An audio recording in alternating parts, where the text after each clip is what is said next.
Good morning and welcome to today's two-day hearing to review the Empower programs for quarters 1 and 2 of 2018. This is an opportunity for us to review the effectiveness of the whole suite of Empower programs and to hear from the utilities and other interested parties regarding the Empower offerings.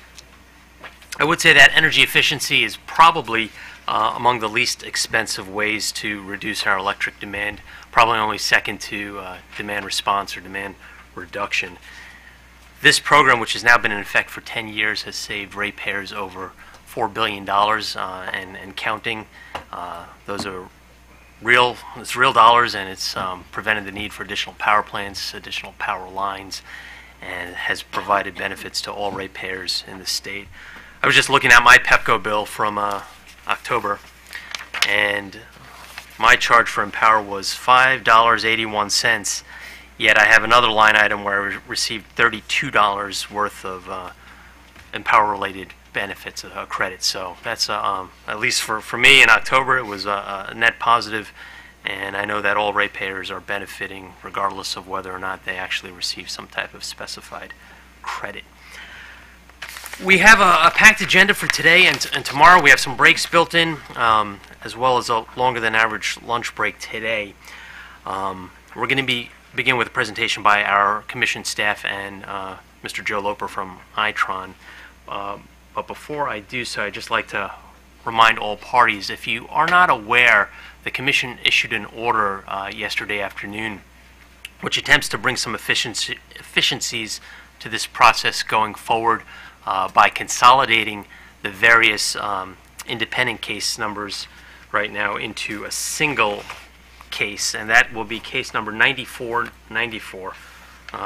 That's an easy number to remember, and it will prevent the need from filing multiple copies of the same document across all 6 case filings. So if you haven't seen that yet, just go into case 9494. It's brand new, and you'll find the order consolidating the existing Empower proceedings. Before we begin with staff's presentation, do any of the commissioners have any opening statements? Seeing none, Mr. Loper, Mr. Dean, or Mr. Hurley, please proceed. I'll take the lead. Good morning, Mr. Chairman and Commissioners. Dan Hurley on behalf of staff. With me this morning is Joe Loper from Itron, the Commission's independent evaluator, who is here to discuss more of the EMV and cost effectiveness analysis done when we get to that part of the presentation. So this opening slide is just showing the overall Empower Maryland results for the first half of 2018. This is the first semi-annual period of our new Empower cycle, and traditionally with the first period of a new cycle, we do see some variance as far as success of individual programs and for utilities. The first half of 2018 was the third most productive semi-annual period in terms of energy savings for electricity. Demand savings were the 6th highest total for a semi-annual period. And over the last program cycle, demand savings are typically larger in the second half of the program year and the first half due to several of the other programs not reporting final results until the end of the year. And we expect that trend to continue into 2018 and through the rest of this cycle.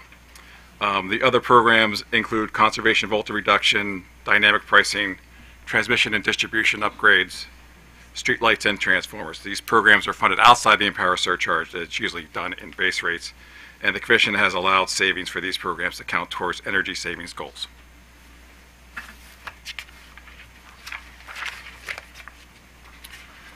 Next slide is showing the utility achievement against a 2% energy sales goal. Statewide, the utilities achieved energy savings of just over 1% of the 2016 weather normalized energy sales in the first half of 2018. Based on the performance of past Q3, Q4 semi-annual periods, staff believes that the utilities have a reasonable likelihood of reaching their goals. The Commission established a 2% annual goal in order number 87802, which included a 0.2% ramp-up rate for the utilities that were not on track to achieve a 2% energy savings based on their 2017 Empower program forecast. BG and SMECO do not have an interim goal anymore because they had forecasted a 2% savings for 2017, or if they've completely ramped up to 2% from that 0.2% ramp-up rate.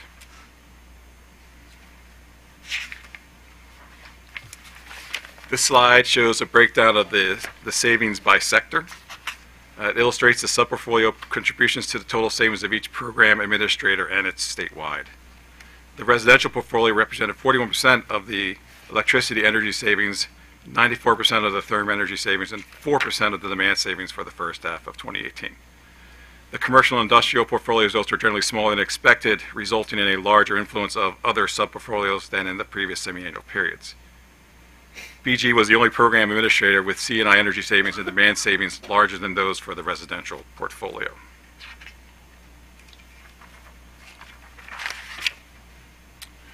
So these next series of slides are just going to show the metrics, the Q1, Q2 2018 metrics reported versus the annual forecast.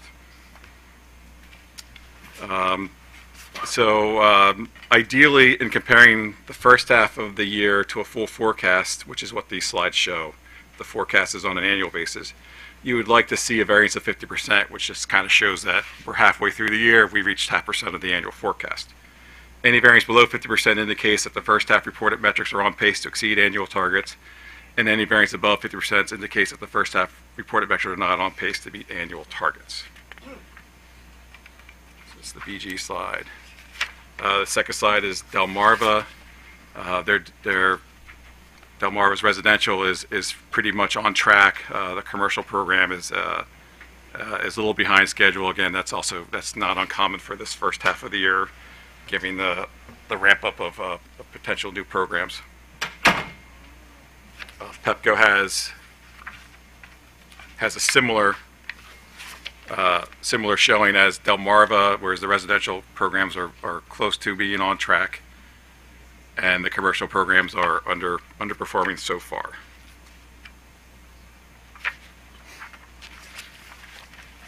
For Potomac Edison, again, we're seeing the residential programs are pretty much close to being on target, and also similarly the commercial programs once again are below expectations here. With Potomac Edison, they hired a new contractor to implement their commercial portfolio, so they're in a ramp up and startup phase with their new contractor. Can I ask you a question about that? They're not just behind; they're 100% behind. New contractor explains all of that.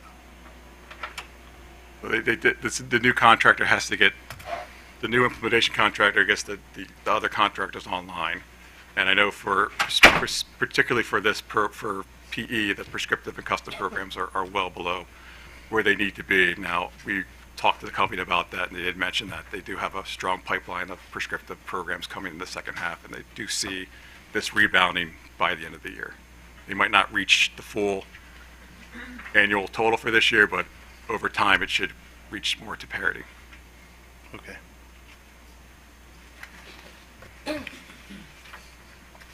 And then again for SMECO, similar results on the residential and commercial sides. You'll notice that the measures for the commercial are way above what was forecast, and it has to do with SMECO's commercial measures above forecast because of the difficulty in forecasting measures for the small business and prescriptive programs. SMECO generally assumes the measure forecast being equal to the participant forecast, but with these types of programs, measures always exceed participants. And then finally, we have DHCD's first quarter results. As seen there, below forecast for both LIHEAP and the MEHA programs. DHCD cited several reasons for not meeting expectations, including that their network partners were experiencing staffing issues. DHCD stated that the department initiated a state procurement in 2017 to add contractor capacity and establish new contract terms. The procurement for the new additional network partners has taken longer than expected, and than it was accounted for in their program plan forecast. However, I guess on the bright side for DHCD, because it had the carryover for the LIHEAP and the MEHA programs, they did have 544 carryover jobs for the limited income portion of the program, and I think a couple thousand units for the MEHA program that were started in the end of 2018, but were completed in the first half of 2018.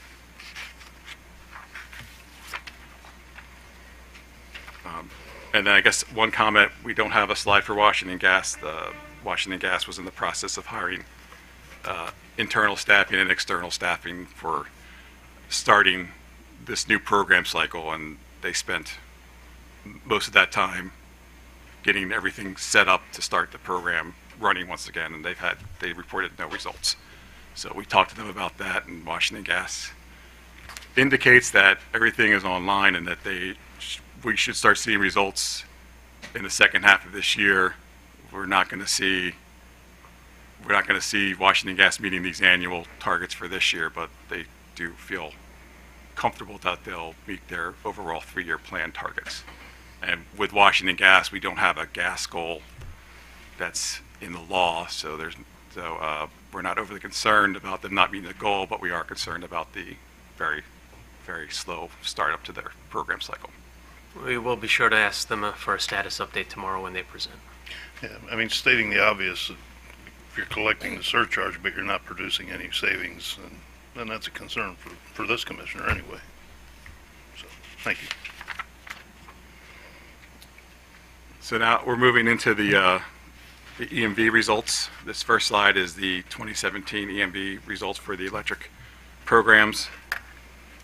The results for the EMV process show that on a statewide basis, the realization rate for the energy savings was 0.95, which is very close to unity. So the evaluation, the reported from the tracking system is very close to meeting what was evaluated. The results were verified by Itron. The verification process conducted by Itron included working with a statewide evaluator and other stakeholders to prescribe evaluation policies and prioritize evaluation activities. They reviewed and approved the statewide evaluators' plans for the fall of 2017.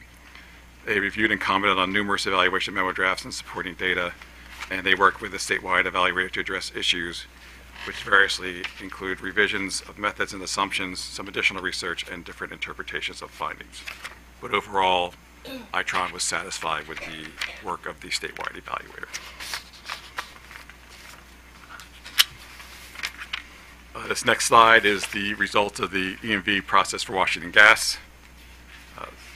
As overall, their realization rate is 1.37, which shows that the evaluated savings is higher than was reported, which should lead to adjustments in their reporting procedures and in databases to account for that difference between the evaluated and the reported savings for Washington Gas.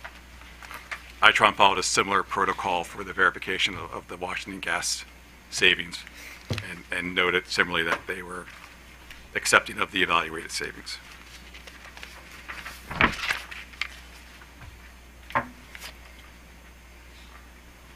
And then the final evaluation is on the DHCD's programs.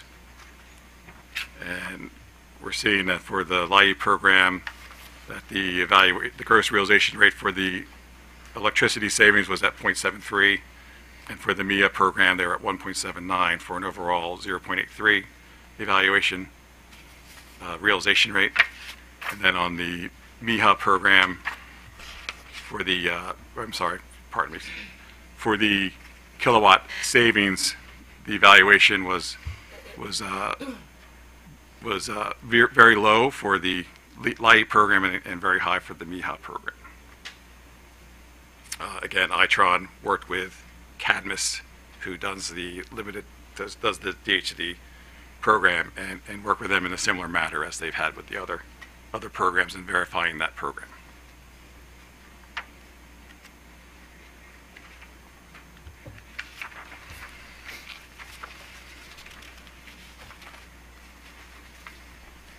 So now we move into results of the cost effectiveness results for 2017. The cost effectiveness results for calendar year 2017 were filed on October 20th. All the utilities had cost-effective residential, C&I, and total portfolios under the total resources cost test.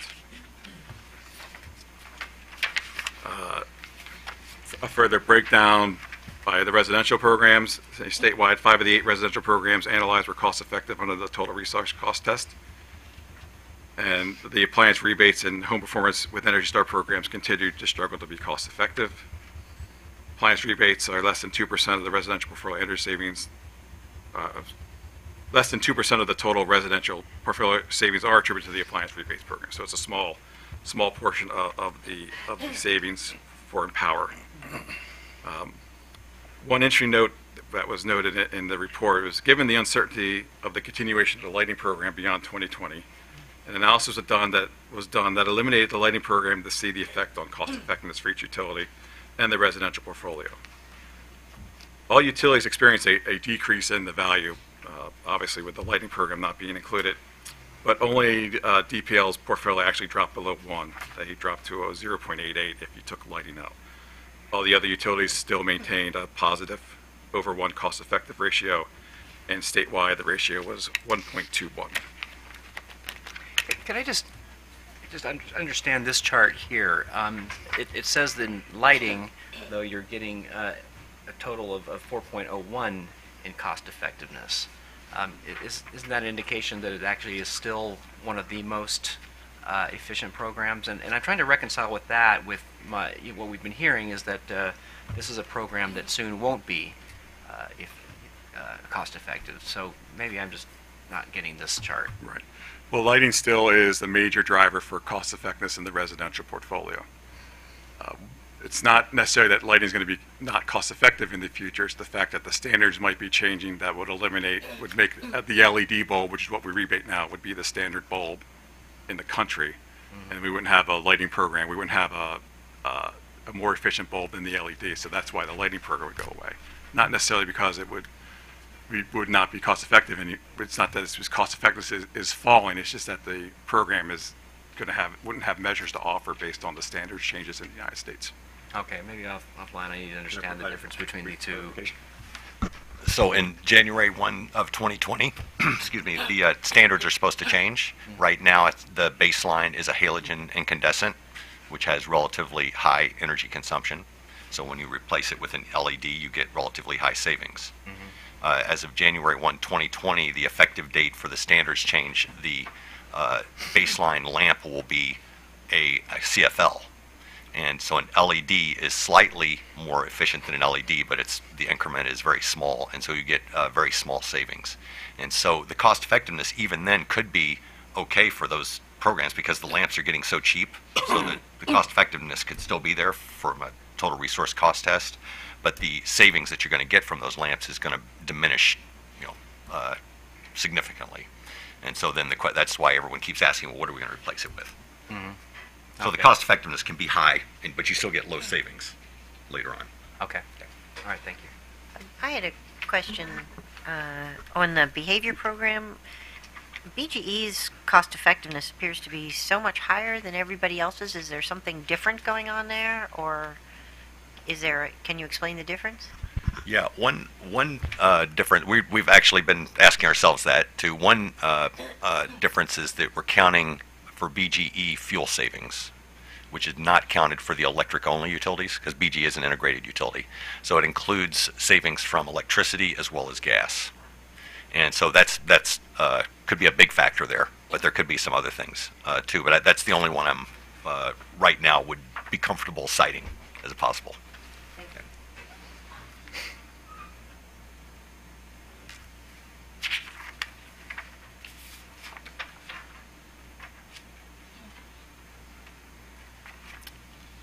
And here's the results of the commercial industrial program cost effectiveness.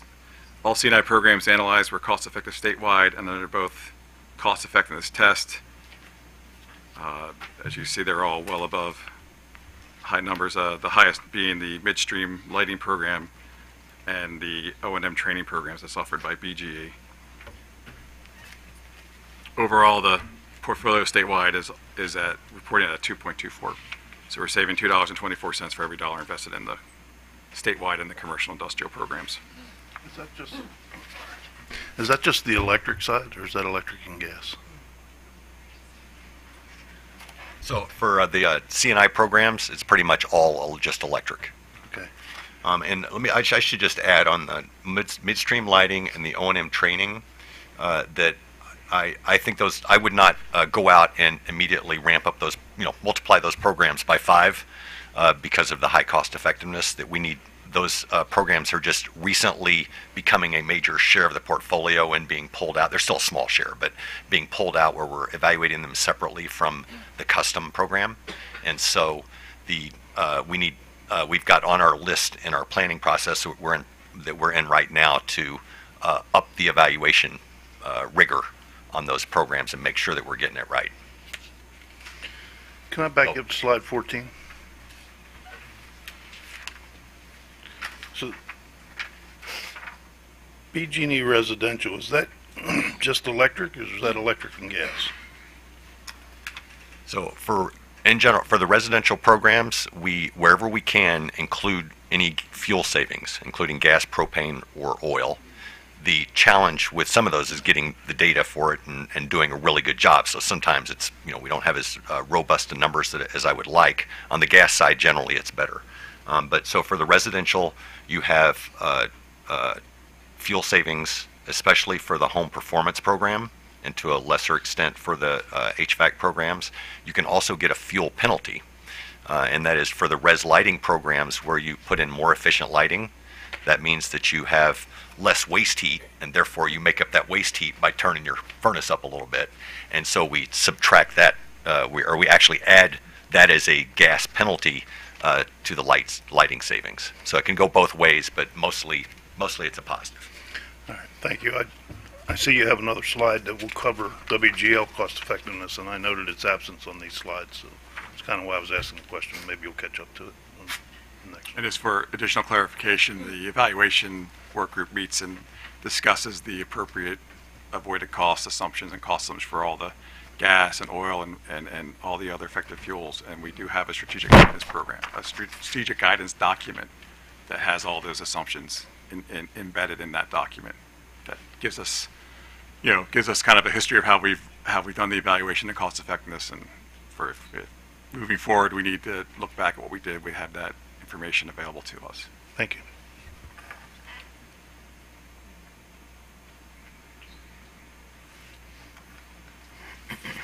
So this chart is the cost effectiveness for Washington Gas. The residential portfolio overall is cost effective, and space heating and the behavior programs are the drivers for that.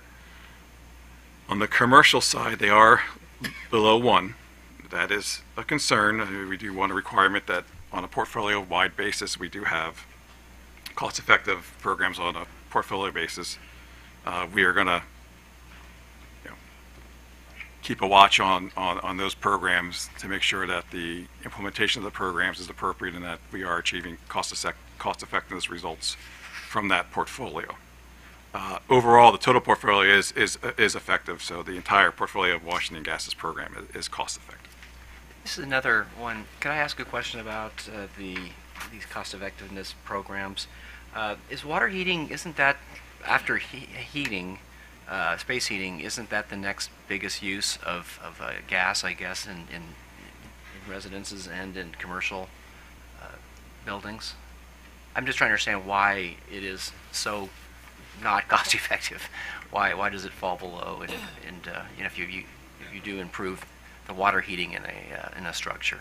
Yeah. So let me hazard. I think it's an informed hazardous guess, but that is that in this case that the standards for water heaters are pretty high. They're already pretty efficient when you go buy one at the store, and they're replaced somewhat more frequently than space heating units. So you can get more savings from going and replacing an old space heating unit than an old water heater. Okay, and when you say space heating, we're talking about just the heating air. Yeah. Are we talking about for a home? A furnace? Yes. A gas furnace. Okay. Yes. So why is that such a big? Why is there this difference where it is cost effective for space heating that I'm talking about now, in residential and not cost effective in commercial industrial?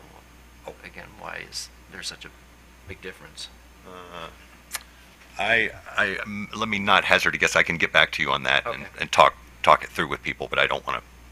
That would be conjecture on my part. And then finally, with the behavior, so it seems to exceed all the specific measures. What are people doing? If they get their behavior report, they're just turning things off, or what measures are they taking? Yeah. It seems the behavior is exceeding all the specific measures Yeah. that are, listed here.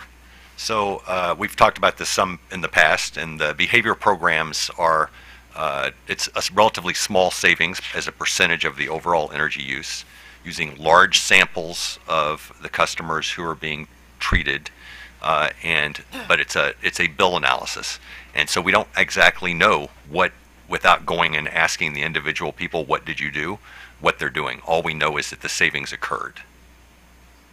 Okay. So we don't know whether they were turning off, whether they told their kids to turn off the lights, or whether they went and replaced, their air conditioner. Now, except to the extent that they participated in other programs. So if they participated in, if any of the customers participated in the residential HVAC program and got a rebate, we would know about that and would adjust those savings out of the behavioral savings. That's subtracted from the behavioral savings. Okay. In that case. But if they went and bought a new HVAC system that was not a program unit, that they didn't get a rebate from Empower for it, they could have done that, and that would be within that savings percentage.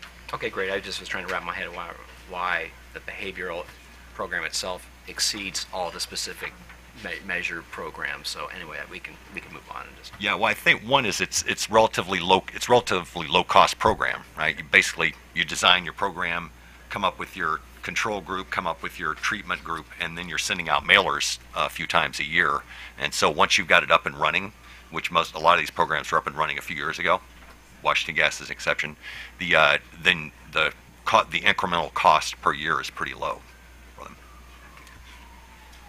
So just to be clear, this is cost effectiveness from 2017 for WGL, not, right? Yes. Okay. Yeah, and I want to point out, and this is a nuance that an evaluator gets, but I think it could be important. One is the behavioral program evaluations are, it's the savings that occurred in 2017 from the cumulative treatments up through 2017. That's different than the other program evaluations, which are the savings that occurred in 2017 or the first year, or occurred as a result of activity in 2017. And so it kind of flips it on its head a little bit.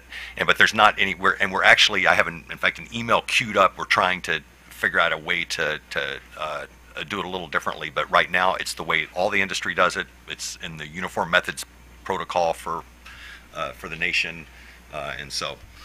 But we're trying to work on that and get some better numbers. Oh, Mr. Herson, is Washington Gas still, have they suspended their behavior program as well as all of their other programs while we're getting implementers and so on and so forth? Do you know? I'll have to double check that. I can ask Washington Gas. I just thought the question occurred to me right now, so I figured I'd ask it. Thank you. I would want to say I believe not, because I believe all across the board it was zero. So if it's across the board zero, there's probably no behavioral participants either. And then our final slide for cost effectiveness is for DHCD. Cadmus conducted the cost effectiveness analysis for the limited income programs, and then I try and verify the results. Limited income programs were not cost effective in 2016, which is very typical for this type of program. And the Commission has not required in the past that the limited income programs provide cost-effective results in a traditional cost-effective manner.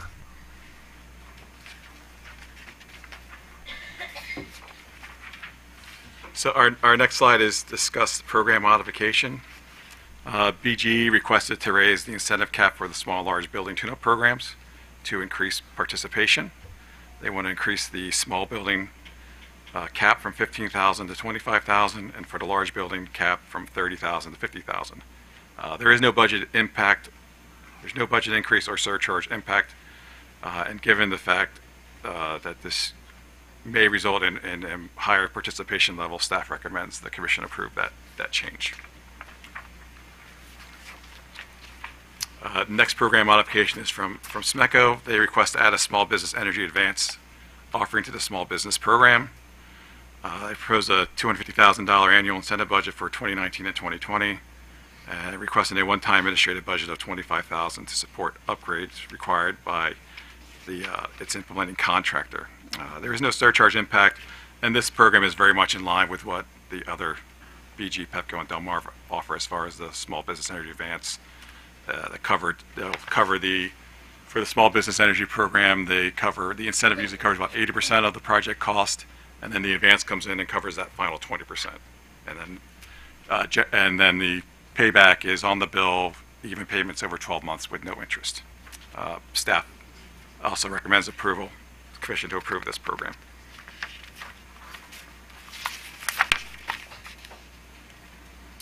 And then this next slide is for a PID pilot request. So PID stands for the Program Investigation, Design, and Development. These budgets were approved as part of the 2018 to 2020 plan. BG is going to offer a nonprofit energy advance pilot. The eligible nonprofits are serving low-income, elderly, disabled, displaced, abused, or other groups in need. The advance can cover up to $30,000 of the remaining customer costs that are not covered by the prescriptive program incentives. Advances are paid back in equal payments over 12 months. So, this is based on a proposal by Baltimore City that the Commission rejected last year, but recognized the potential of the program and directed a work group to talk about some of these programs, and this was the end result of those discussions. The expected 30 participants with an average advance size of $15,000. The total budget would be $540,000, which falls under the PID budget, so again, there is no surcharge impact. And again, the program investigation, design, and development budgets are made available so the utilities have the flexibility to investigate potential programs as pilots, and based on the results of those pilots, could be considered for consideration as a full-scale Empower program in the future. Can I ask you a question about these types of pilots? How are they controlled? In other words, how are they reported on? What are the metrics for success or failure? How are the lessons learned shared? Where is all that? So as part of the semi-annual filings, they will follow the same metrics as in any other program. They will provide us updated status on the program results and the implementation and any successes or challenges that they might have with that program. At the conclusion of the pilot, the BG will get together with staff and other interested parties to discuss whether it was successful based on participation, based on the number of advances, how the paybacks are coming from the advances. So it's similar to the Small Business Energy Advance, where they're going to pay back the advance over 12 months in equal installments. And are there sunset dates incorporated into these pilots, or how long do they go on? This pilot would sunset at the end of this program cycle, and then if BG wanted to continue that program, they would make it a part of their 2021 to 2022 or 2023 program plans as a full implemented program. Okay, and how do we formally share that information with the other utilities so they can benefit from these pilots? My understanding is that the utilities are always in communication with each other about results of programs. Approved programs, pilots, they're always in discussions with what's working and what's not working and best practices. Okay, how does the commissioner go and say, all right, I want to go look at this pilot that's been on the books for the last 3 years and read Again, about it? we'll get semi-annual updates in the semi-annual reports from BG, and we'll have the ability to review it on a semi-annual basis. And again, they'll provide all the metrics that all the other programs are required to provide in the semi-annual reports. We've been trying to standardize like our pilot processes generally, but I'm not sure how these fit into that kind of standard structure. In the proposal, the BG did list out the goals, the evaluation, sunset, so they were cognizant of the Commission's requirements for evaluating pilots. Okay, fair enough, thank you.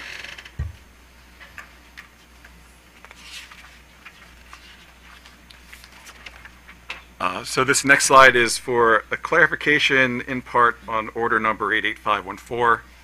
In that order that approved the 2018 to 2020 programs, the Commission granted staff the authority to approve utility requested incentive changes of up to plus or minus 15%. In addition, the Commission also approved for the utilities were authorized to utilize an up to dollar amount for their incentives structure for their programs. We got a call from one of the utilities talking about they wanted to make a 15% increase in their incentive, but that some of their requests would have taken them above their cap. So the question is, does staff have the authority to approve a 15% increase that goes over the up to cap that was authorized by the commission. So that's kind of a clarification we're seeking. It's kind of staff's opinion on that one, that we believe that that kind of going over the budget, going over the incentive cap would require commission approval. But we're just also just putting that out there for the commission's consideration.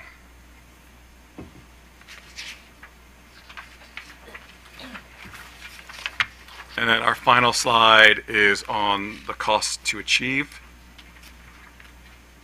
So order number 88514 directed staff to file a report on cost to achieve outliers and then continue on a semi-annual basis to report on cost to achieve outliers moving forward.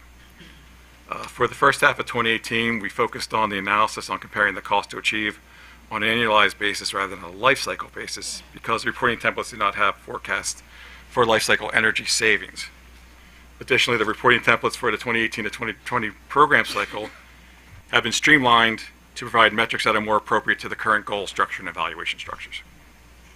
So this chart lists the 4 programs and 5 utilities that are over, generally over 100% of their cost to achieve forecast.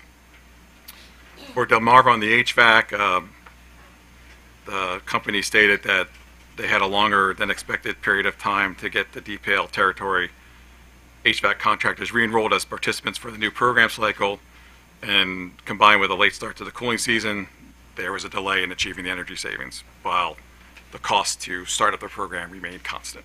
So that's, we hope to see that as even into at the end of the second half of this year, we'll see if there's more energy savings through the HVAC program, and we'll also keep our eye on that for the end of this year. We'll continue to monitor that for moving forward in the next year.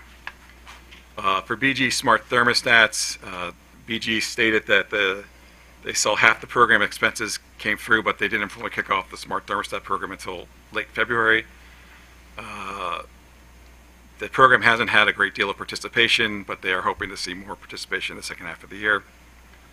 For BG on the custom program, in the first half of the year, BG had 9% of the custom full-year energy forecast, but spent 24% of the cost. So there's a disconnect between the energy savings and the cost for the program. And again, this is due to the fixed administrative cost that BG has each month, regardless of what they achieve for energy savings. Before you go off of that, are these costs to achieve factored into the cost effectiveness evaluations? For the cost-effective evaluations, so these are annual numbers. For the cost-effective analysis, we do use life cycle. So if the measure has a 10-year life, we'll take savings for 10 years as a benefit and use that as part of the benefit calculation. For this is just solely based on the annual basis at this point. So it's a cost of implementation of achieving, but it's not factored into the cost effectiveness numbers that you showed us? No, because the cost-effective numbers were for last year, Okay. and this is for the first half of 2018. So our cost-effective numbers are lagged, so we get the finalized numbers during the late summer, early fall of the following year. So for the 2017 calendar year, we started seeing the results come in, and our reports were filed in October of this year. But we had Okay. drafts and back and forth throughout the summer. And what are these dollar numbers? Help me. What is $60.53? What does that represent? That's the reported cost to achieve. So that's basically saying it's it per some? it's per energy. So it's dollars per megawatt hour. Per megawatt hour. Okay. So the engineering units are per megawatt hour, dollars per megawatt hour. Right, program cost per megawatt hour. So you're just taking the total cost divided by the energy savings, and that's your number. I'm just seeing an estimate that's off by 13,365%, and that's just jumps out at me a little bit. Like maybe we want to look at that. So on the cost effectiveness, it's much more complicated than these calculations, which are simply program cost divided by kilowatt hour saved for that first year. But the cost effectiveness is life cycle avoided cost, so it's an economic cost as opposed to the retail rates, which is what this is, or rather than just the program cost. So it includes the customer cost to implement, We have some non-energy benefits, so it would have fuel benefits, as we discussed earlier, and a lot of other things. I appreciate that. I understand you can bend the numbers a lot of different ways. I got it. Thank you. And talking about that high percentage change for Potomac Edison for the prescriptive and custom program, according to the company, the variance in the cost to achieve is due to startup activities for the program under the new plan cycle, including a new vendor for the program plans that we're ramping up during the first half of 2018. As a result, the Q1, Q2 actual cost to achieve is greater than forecasted because the ramp-up costs, they had costs to get things started, fixed cost, without achieving energy savings.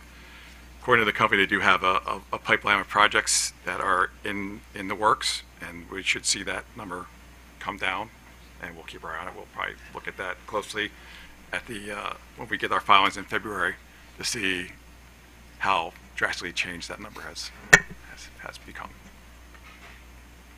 So, Mr. Herson, let me understand. PE also was, or PE was in 2018 sought and obtained a new vendor. Is that correct? Did I hear you just say that? Yeah, for the commercial side. For their commercial plan.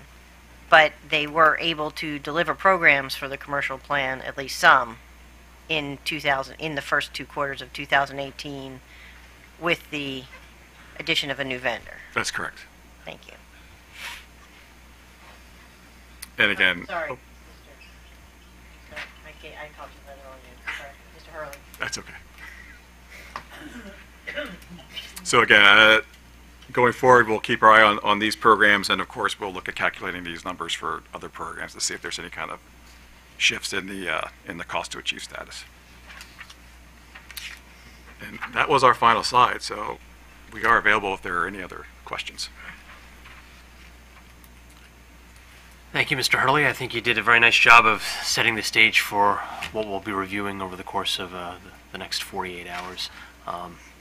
At this time, we will call the Office of People's Counsel and the Vermont Energy Investment Corporation to the table for their presentation.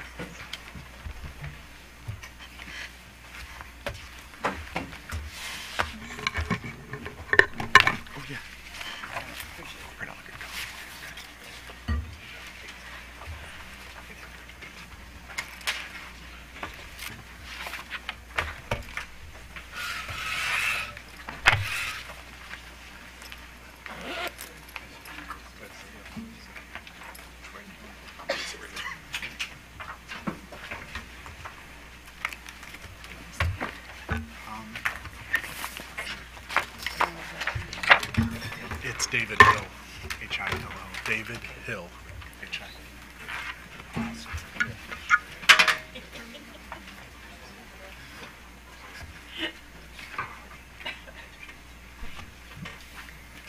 Emily, E-M-I-L-Y. Oh, Levin, L-E-V-I-N. L-E-V-I-N.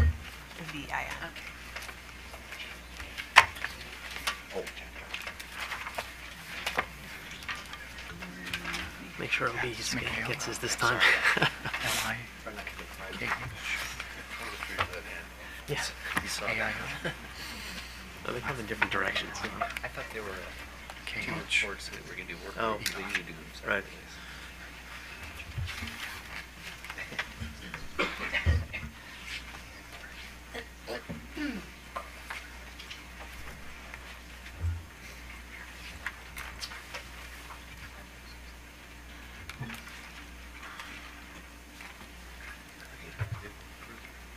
Panel as well, OPC. Depending on, we won't have enough seats at the table, but if they were, there'll be an opportunity for them to speak, Oh. or come to the microphone. Yeah.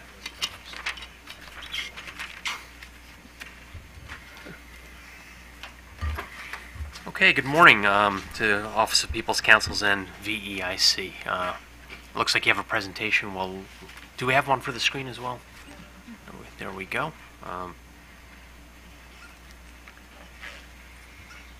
Ms. Levin, will you begin? Or Mr. Hill? I think Mr. Hill. will be. We're going to have Or Mr. Raker. We're have Mr. Raker start us off, and then we'll. Good morning, Go from Mr. there. Chairman and Commissioners. Mikhail Raker on behalf of the Maryland Office of People's Counsel.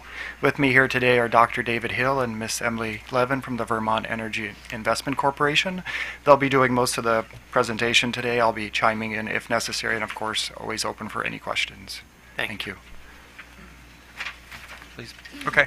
Good morning, Mr. Chair. It's nice to meet you at the first time at a commission hearing and see everybody else. And we look forward to discussing our comments with you this morning.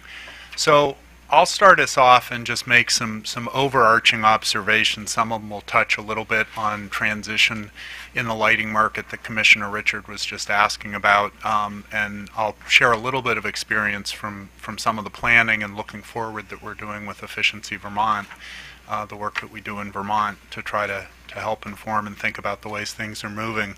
After I'm done with the overarching observations, Emily will take us through program-specific recommendations, and then looking ahead, again, we'll try to make some very action-oriented recommendations for your consideration. So the next slide. So, Mr. Chairman, as you started off your comments this morning, I think that Empower continues to be a significant resource for the state of Maryland and a very wise investment in the energy sector and providing energy services to Maryland's consumers in a very cost-effective manner. So the cycle-to-date life cycle costs of 2.8 to 4.6 cents per kilowatt hour are still significantly less than the costs of supply, and this creates system-wide benefits as well as benefits to those customers who participate in the programs. This has a number of direct benefits in the energy sector, but then add on economic benefits. There are the jobs associated with the work that's going on to provide the Empower Maryland energy services and those types of things. And the sustained effort that the Commission, the legislature, and the utilities have made to this program is to be commended, and I think provides good ground for future growth. It helps to advance Maryland's goals with relation to the Climate Reduction, Greenhouse Gas Reduction Act. I'll just reference very briefly the IPCC, the International Panel on Climate Change Commission report last week that came out, or at the beginning of October, creating a little bit more urgency for the 12 years remaining for folks to make significant progress on greenhouse gas reduction targets, similar to those that Maryland has. I mean, the 25% by 2030, and then future reductions beyond that. But Empower is one critical element to that, and I think that Empower also helps to set the stage for progress with other fossil fuels and other usages such as transportation and other things. And some of our comments will think about how the integration of these things Empower with other elements of the energy sector, how some opportunities for that going forward. The next slide, I wanted to just reference the 10-year plan that the Commission puts out from 2017 to 2026. This is Table 1 from that chart. And again, this chart doesn't even include, the appendix includes the savings from the energy efficiency efforts, but as we can see, with the number of customers forecast going up, the energy sales and peak demands, while still growing, are reducing on the 10-year plans consistently. And then if you take the net of DSM savings as presented in Appendix 2 of your report, for instance, the energy sales turn to a negative 0.5% per year. And so again, I think that the benefits that you've talked about and the benefits that it's creating for Maryland's economy are significant. What we want to do looking forward is think about, well, how do these savings continue as things like the lighting savings become more embedded in a transformed market? What are the strategies for things like electrification, strategic electrification of end uses like transportation and heating fuels? And how can how can the different efforts, such as grid modernization, be coordinated with things like Empower Maryland to help provide benefits? Next slide. So I want to provide just, again, Efficiency Vermont, just a few very brief slides, if I may. Efficiency Vermont has been operating now for close to 20 years, since 2000. And efficiency programs across the country, like Empower, are starting to see significant trends and shifts in the technologies and the markets that we're serving. And so we need to think about things like the unit cost, say, of efficiency may be going up because, as Mr. Loper was mentioning and Commissioner Richard, you were asking, the lighting savings after 2020, we don't anticipate, while those will still be cost effective, they're not going to play as large a part in the portfolio of efficiency programs.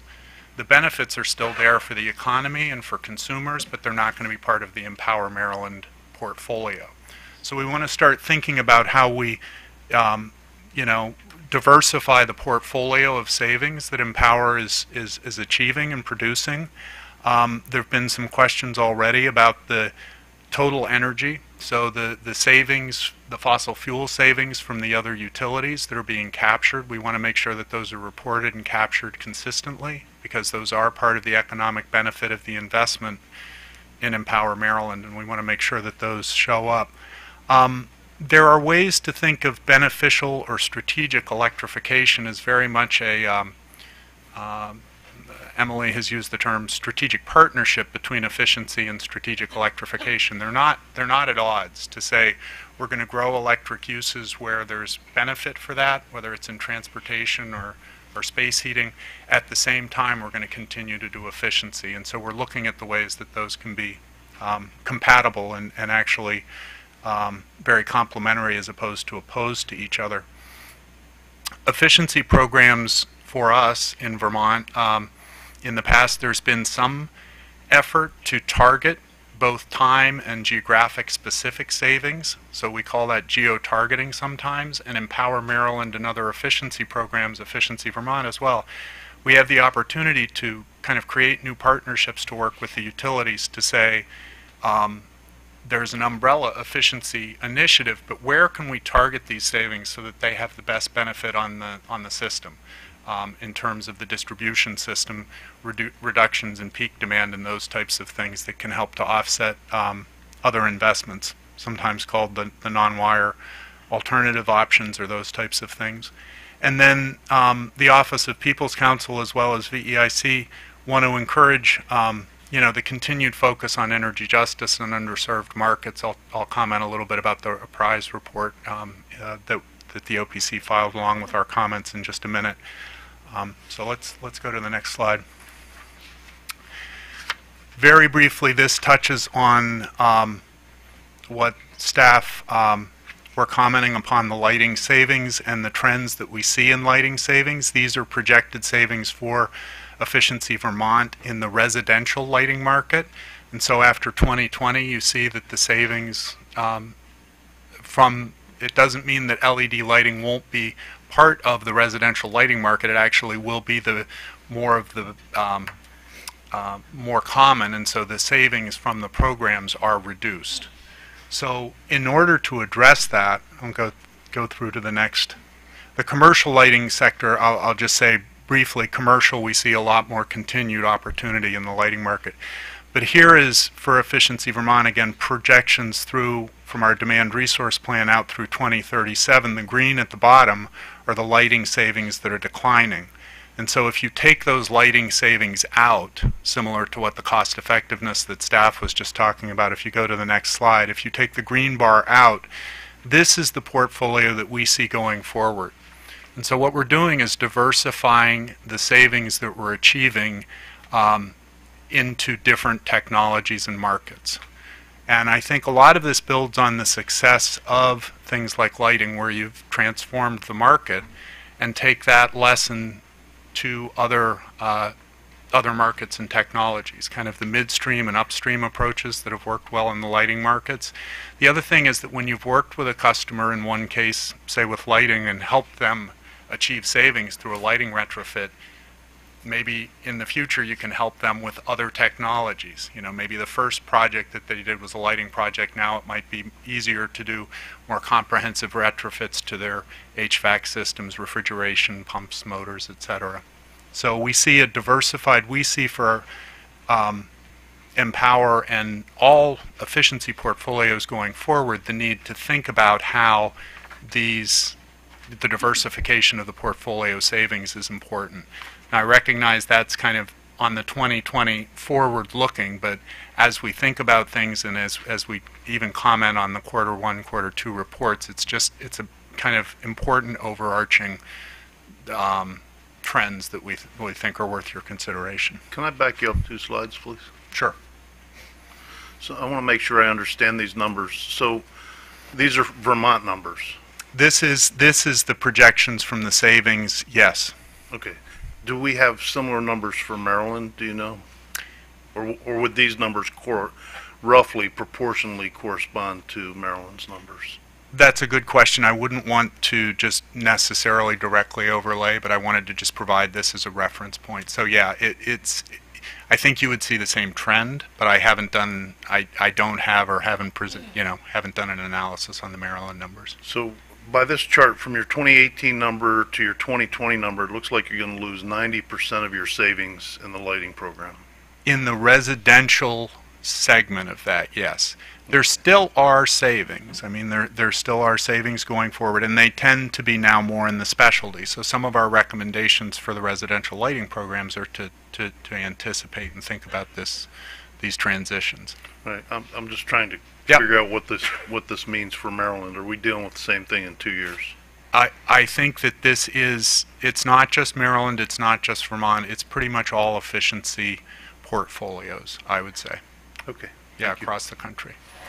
Unless, for some reason, we decide the lighting standards aren't a good idea, but at the federal level, but I don't think that'll happen. It may happen, but I don't think it will.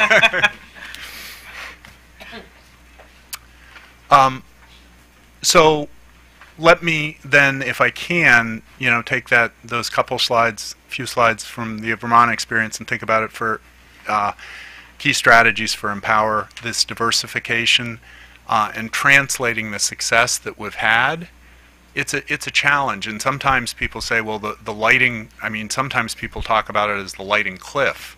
Your programs are going off the lighting cliff, and rather than treat it as a cliff, it really is a success story where you've transformed the market, and now I think we can put resources into helping transform other markets in a similar fashion. And the savings will still be there. The savings will be there after 2020 for Maryland, but not part of the Empower portfolio.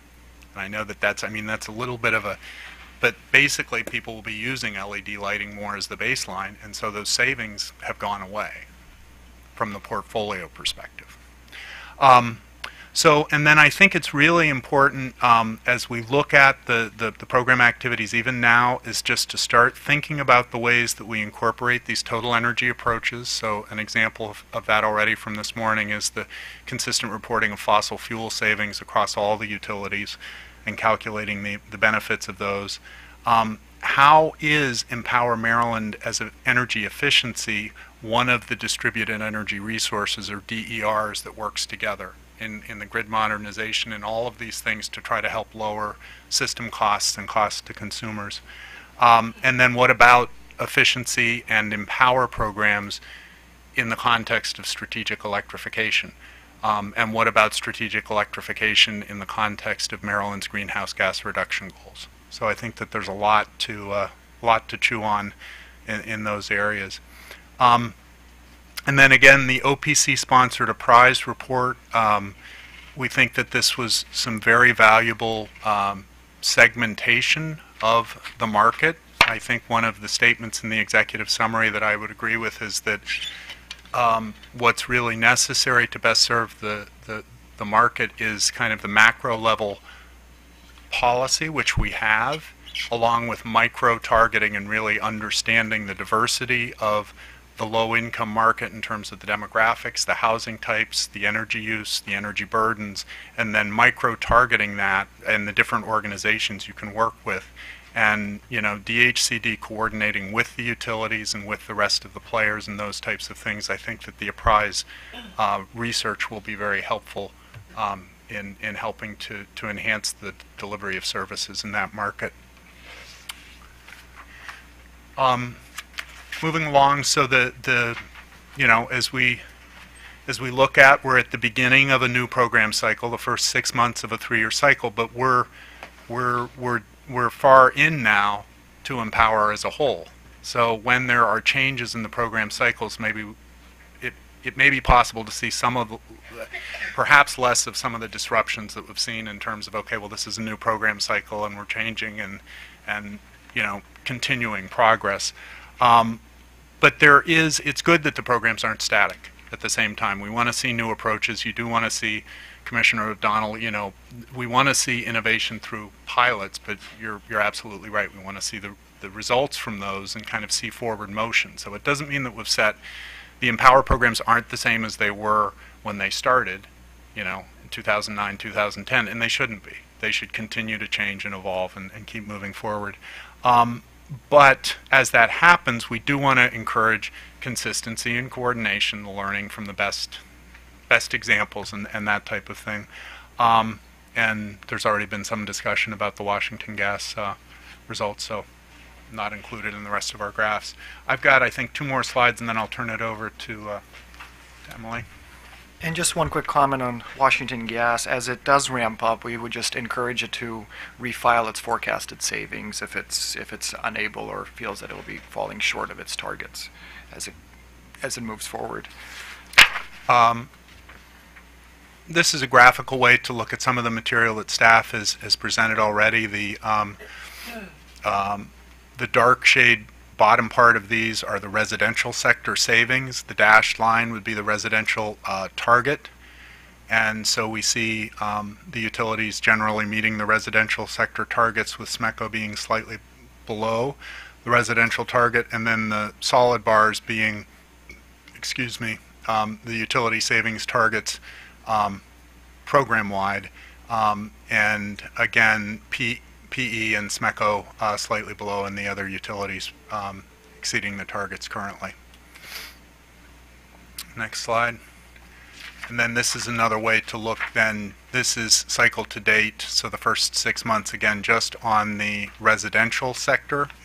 And so the savings compared to the baseline sales shows that in the residential sector we're varying between the kind of 0.4 up to about 0.6% compared to sales.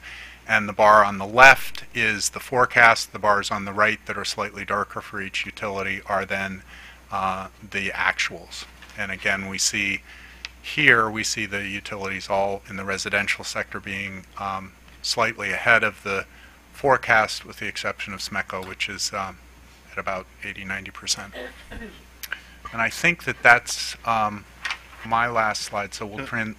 Can I ask a question? I'm sorry, I didn't mean to interrupt you, Doctor, but, well, yes, I guess I did mean to interrupt you. That's fine. So I look at these bar charts, and the biggest piece is lighting. It is. One of the biggest pieces is lighting.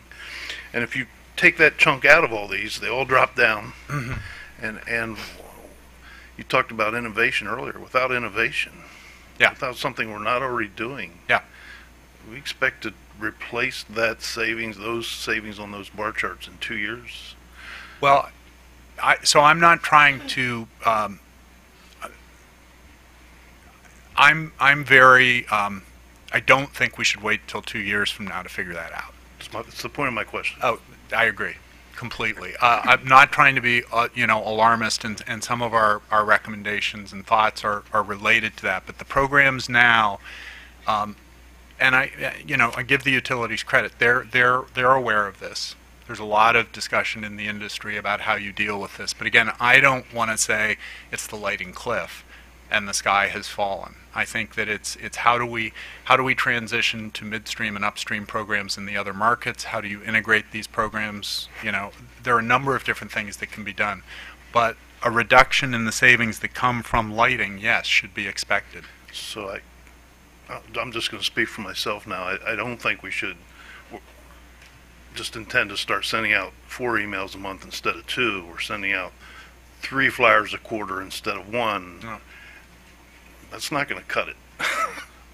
And If- I'm just speaking for myself, and- but I'm just Yeah, telling. and Commissioner O'Donnell, I mean, there are these whole range. The number of emails can have some effect. I mean, engaging customers, that type of thing. The connected devices and all of this. There are a lot of technologies and opportunities that have emerged since we started these programs. I'm aware. Yeah. I'm aware. I'm just highlighting the obvious I do think- Yeah. trend towards over-reliance on behavioral modification programs that are easy. You pop out an email, you send a glossy, and you count the savings. And I'm not getting into a debate about the efficacy of those savings. Right. I'm just saying it doesn't seem, it's too easy. Yeah. Yes, and if I could, this may be a good transition to the program-specific recommendations. Before that you go I'm- there, could I just, I had a Um, question for I- Mr. Hill also? Okay. Yeah, thank you. I just wanted to also just, again, thank you for being here, and Sure. also the VEIC report is always a great contribution to Thank these you. proceedings each time.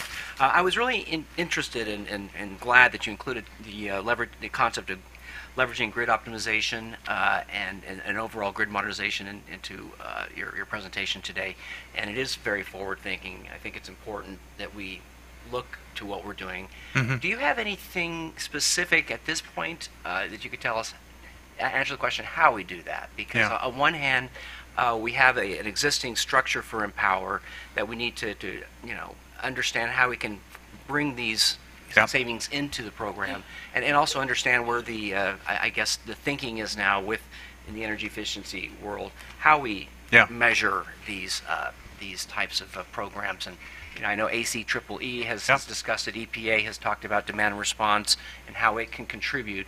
But at this point, it's difficult, I think, for Yeah. policymakers to understand how we, use our existing programs, and then, are there specific programs and ways we should be molding things like our PC44, Yep. so that we can make sure that as we're doing grid modernization, that we're keeping our energy efficiency programs in mind. Yeah.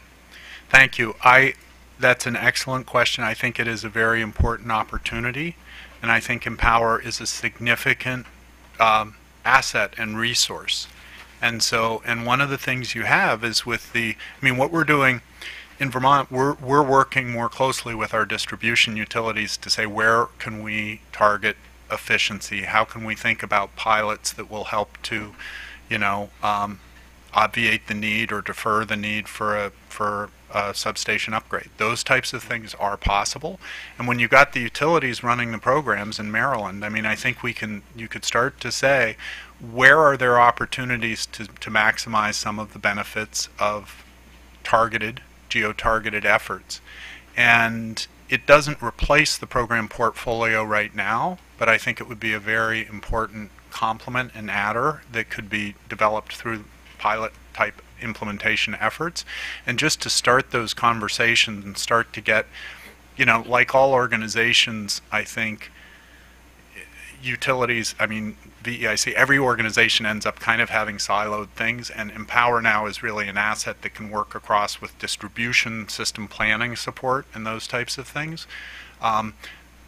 I looked prior to these hearings this time at the BG&E distribution plan. It doesn't necessarily it mentions AMI and the different things that BG&E is doing, but it doesn't specifically mention coordination with Empower.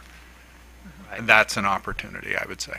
No, I think that's a good point. And Yeah. again, just speaking for myself, this is an area I hope that Yeah. OPC, VIC, and I know Maryland Energy Administration brought up some of these issues too. What we're doing today to make sure that when we get to our next program cycle, that we're not falling off that cliff that you were Yeah. talking about, but we will be prepared to have programs. There are things we need to take to our legislature to ensure that Empower program can embrace some of these areas. I think that'll be important. Yeah. And also it's going to be very urgent, particularly on demand response, which is important to Maryland, but with changes to the PJM, Yeah. we're going to need to figure out how we look at it. Well, PJM is forcing us to look at less as a supply resource and more a demand resource, and we need to figure out how we continue to support the program and I guess, subsidize the program appropriately, but also make sure we can monetize those savings. So Yeah. anyway, I know I'm just giving a speech now, but I think that was an important part of your report Thank- this time, and I think it's something that hopefully the work groups will take and help us as we begin to look to the future of Empower. Yeah, Thank you. thank you. Yes. Yep. Actually, Mr. Hill, one more question. Yeah. If I could take you back to slide 9 of your deck. Sure. In response to a question from, Commissioner O'Donnell, you noted that these were, this projection was based on data from Vermont. Yeah, this is let me be clear. I maybe should have labeled this. This is Vermont's demand resource plan, so developed by VEIC and Efficiency Vermont, that we file with our, the equivalent of our commission. So we need to provide them with a long-term view of where the savings are going to be coming from. And if you take out the lighting savings, then this is how we're growing and diversifying that portfolio. So yeah, but this is Vermont-specific information. Okay, so Vermont, like Maryland, is signatory to the zero-emission vehicle MOU. Yeah. And certainly Vermont has a number of incentives for electric vehicle usage and the potential impacts. And you've also thought through the potential impacts of the to the grid for all of these new vehicles that are charging in on the individual residential and commercial properties.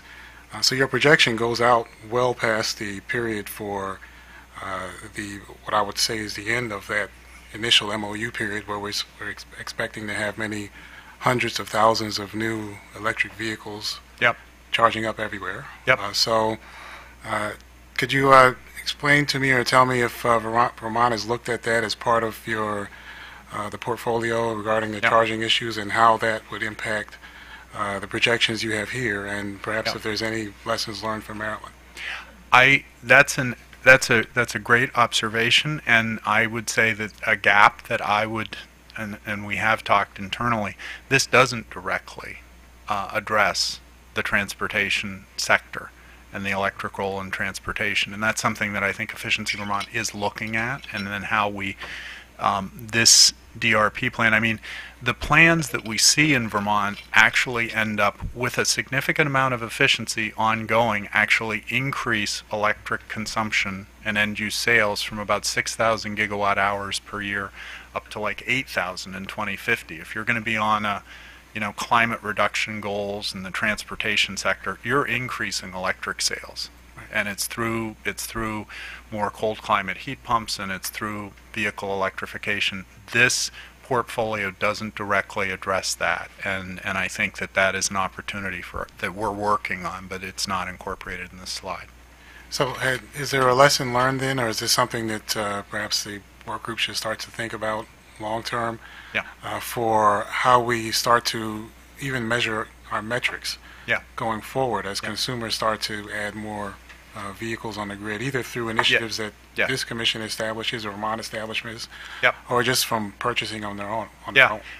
Well, I think that total energy lens, I do think that Empower, again, is an asset for the state as a whole. I think the utilities, through the proposals and through the work that the PC44 electric vehicle infrastructure group has been started with, there are things going on. Efficiency can be part of that, and how efficiency ties in. You could, if we just let the market do things the way it would do it, you could end up with untoward, kind of grid impacts in terms of the charging and different things, and missed opportunities in terms of coordinated charging and load leveling, load shifting, all of these things. So, Empower, as well as other things, become a little bit more about how do you integrate all of these different elements, as opposed to just we're going to be the efficiency silo and we'll let everybody else deal with the other stuff. That's not a good strategy. Thank you. Yeah. Dr. Hill, just to put an exclamation point on our previous discussion, I appreciate this chart very much and going back to it, because it shows that Vermont believes they have zero increase in their behavioral programs from today until 2037. That's because we don't change our behavior in Vermont. I'm joking. But that would mean you're a conservative state. No, I'm joking, of course. Just You know, yeah, there's savings there. You're going to change the way you get those savings. That's not a static program, but yeah, it's not going to ramp. It's We've not had going some extensive discussions with VEIC about about behavioral programs and their efficacy. Right. And this seems to bear out that at least Vermont, as a state in its policy, is not going to grow that part of the portfolio. Yeah, but not ignore it either. So Not ignore it. No, Yeah. no. I think there's value there, sure, Yep. but not supplant lighting. For sure. True. It's part of the solution. Yeah. Okay, thank you. Yep. Okay. If I could just check in with the chairman, we have about 10 more minutes in our aligned, You do have about 20 more slides. and so I just wondered what would be most helpful because I have a lot more content to cover and I'm not going to be able to get through it in 10 minutes. Okay, let's go through 11:40 if that will Okay. provide you enough time. We'll take a break after that, and we have the Maryland Energy Administration behind you. Okay. Okay. Thank you. And I would love to be able to comment on some of the big picture issues as well as I wrap up the slides. But I'm going to start with some program specific recommendations. And the sections that I'm going to present start with kind of a program lens where our recommendations in general are directed towards the utilities and their program implementers. I'm then going to touch on looking forward, looking ahead, what are some of the key themes, and I think you'll hear me echoing a lot of the previous discussion, but also translating some of our program-specific recommendations to concrete action items that the work groups could take, or in some cases other parties might be able to take. So we've tried to be very action-oriented here. So that's coming. It's not always in these program-specific slides because we've tried to focus on the substance of the programs there. So with residential lighting, we've got a couple more years of really good savings from lighting that we need to take advantage of.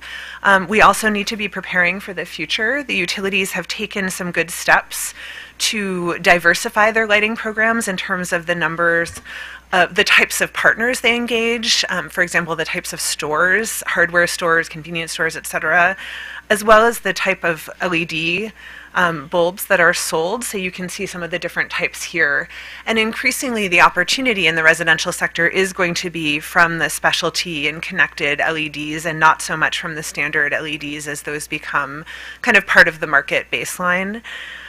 So we encourage a continued focus on that. There's very positive steps in that direction, but it's going to require a lot of attention. And the other theme in the lighting market is really given the rapid pace of change, there's a lot of dynamism, there's political pressures. Everybody, the utilities and their evaluators, and Itron are going to need to keep a close eye on the state of the lighting market. They've taken some good steps with the market assessment that they've recently completed. And then there's plans for things like an upcoming socket saturation study. That's just going to be very important to keep an eye on over the coming years. And there are opportunities to get data as well from programs that are bringing people into homes. So for example, the quick home energy checkups, we've got someone in the homes. Perhaps we could be collecting data about the lighting opportunities and sharing that through those types of efforts. Next slide.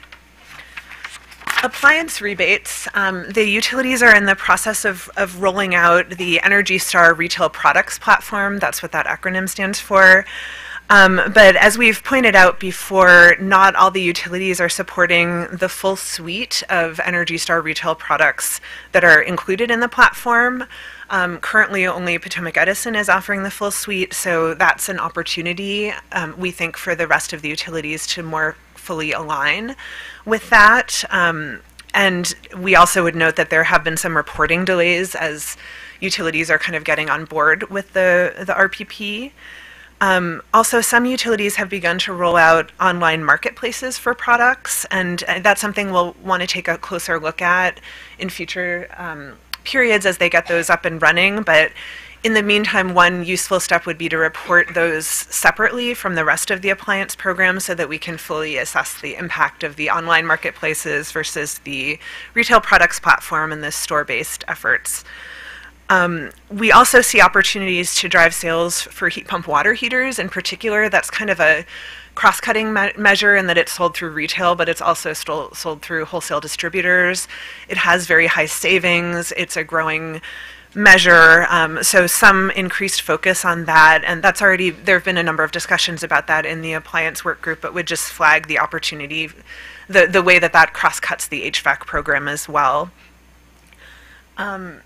Moving on to the next slide, and I am moving through these quickly just in recognition of the number of slides I'm trying to get through, but feel free to pause me if there's anything you'd like to dig into, and of course there's more detail in our report.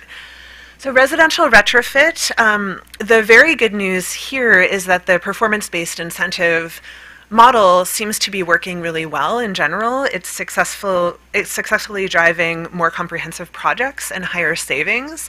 So a lot of the outcomes that we hoped would be borne out from transitioning to a more performance-based way of incentivizing those projects has come to pass, which is great. There's still some transition issues and so forth. But that's a real opportunity, and we've been really pleased by that. We do have some concerns with the way it's played out,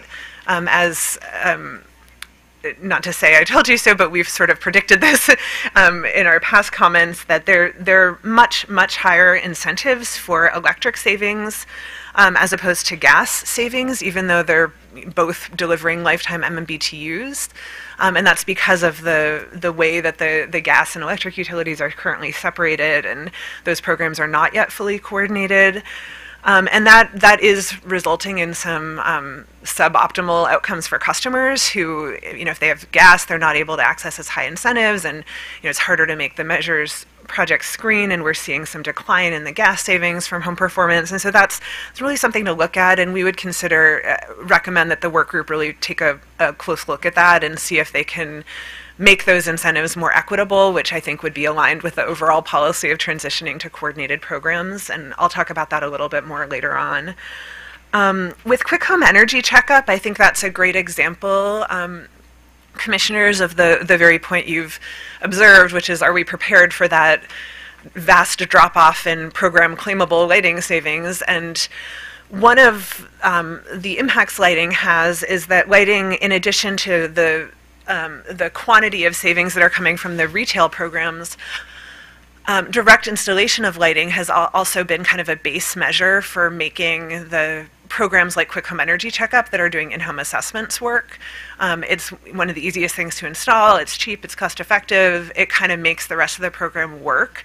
So we've been flagging this for years now, but I really think the Quick Home Energy Checkup program is going to need a closer look over the coming years to figure out what that program looks like if it no longer makes sense to directly install LED bulbs. And there could be options like, are we at a place where we could do remote assessments using smart thermostat data or AMI data or some combination? Can we learn some lessons from SMECO's Home Energy Improvement Program, which creates a single consolidated pathway into the residential retrofit sector? So this is something the work group has discussed in fits and starts, but I think it's going to require more attention over the coming years. Can I ask a question on that? What is the EIC thoughts on the home energy kits? Is that a substitute for the QHEX, or do they go hand in hand, or no. Good to have actually, VEIC had a lot of concerns about kits in prior years, and then most utilities had phased them out, and then now they've come back. Is sort of the short version. We do think there's a place for kits. They can be a helpful small component of portfolios in certain ways, but again, kits are very reliant on lighting. It's hard to imagine how you're going to make a cost-effective kit if you don't have bulbs in there.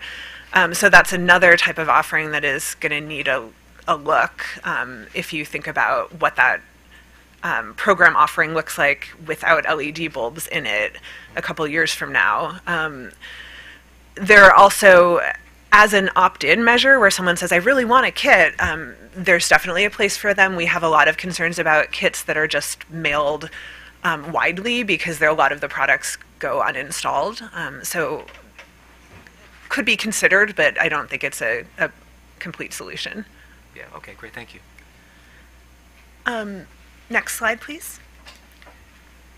For the HVAC programs, we would just note that the utilities are in the process of migrating to midstream programs, and their migration is on various timelines. Most of the utilities are starting with ductless mini-split heat pumps. SMECO is actually launching the full suite of HVAC products at once, so that gives us a bit of a natural experiment.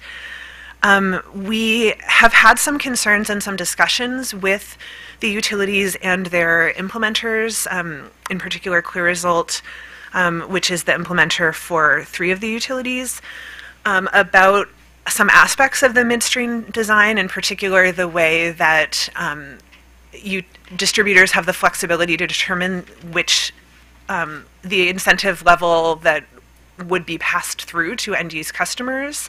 That adds an element of uncertainty and risk into the market that we have shared some concerns about. They have stated that they have seen success with that model in other places. So, we're open to letting them try it, but would encourage that to be an area that we kind of keep a close eye on and see how it's going with ductless mini splits before ramping up to all the other measures. There have been some of the feedback from the HVAC contractors and the Alliance indicate that there perhaps hasn't been as robust engagement of distributors and contractors up front as there could be. So we do have some concerns. We're keeping a close eye on it and would encourage everyone else to do the same. And that's in the context of being strongly supportive of the midstream model generally. We think that that's a key way we can ramp up adoption cost effectively of a wider range of measures beyond lighting, like HVAC, like water heating, all sorts of measures that can be delivered midstream. So we strongly support that model. We think it has very high potential. Just some of the implementation elements are kind of under discussion currently and require some close attention. Smart thermostats, another key growing opportunity. This in particular, I think if there's any measure that, not that this can replace lighting, but I do think smart thermostats have the potential in some ways to be sort of a base measure or an entry measure in the way lighting was. So it's great to see the increased focus on smart thermostats in this cycle. We would note that smart thermostats are currently being delivered through multiple channels, depending on the utility. So this is another area where it's not consistent. Some utilities are delivering through the HVAC program. Some have product rebates. Some have quick home energy checkups. There's new construction. In addition, the utilities are planning to roll out smart thermostat optimization services, where you're essentially leveraging the smart thermostat to optimize and save energy through some kind of behind-the-scenes tweaks that people might not even notice in terms of the way their furnace is running or their boiler is running. We strongly support those activities. We would encourage some attention to the way the results are reported, just to make sure we can interpret the results and have some consistency. But it's great to see these efforts, and the way that thermostats are connected, are cross-functional, are connected to HVAC, opens up a lot of potential that we think is exciting to explore over the coming years.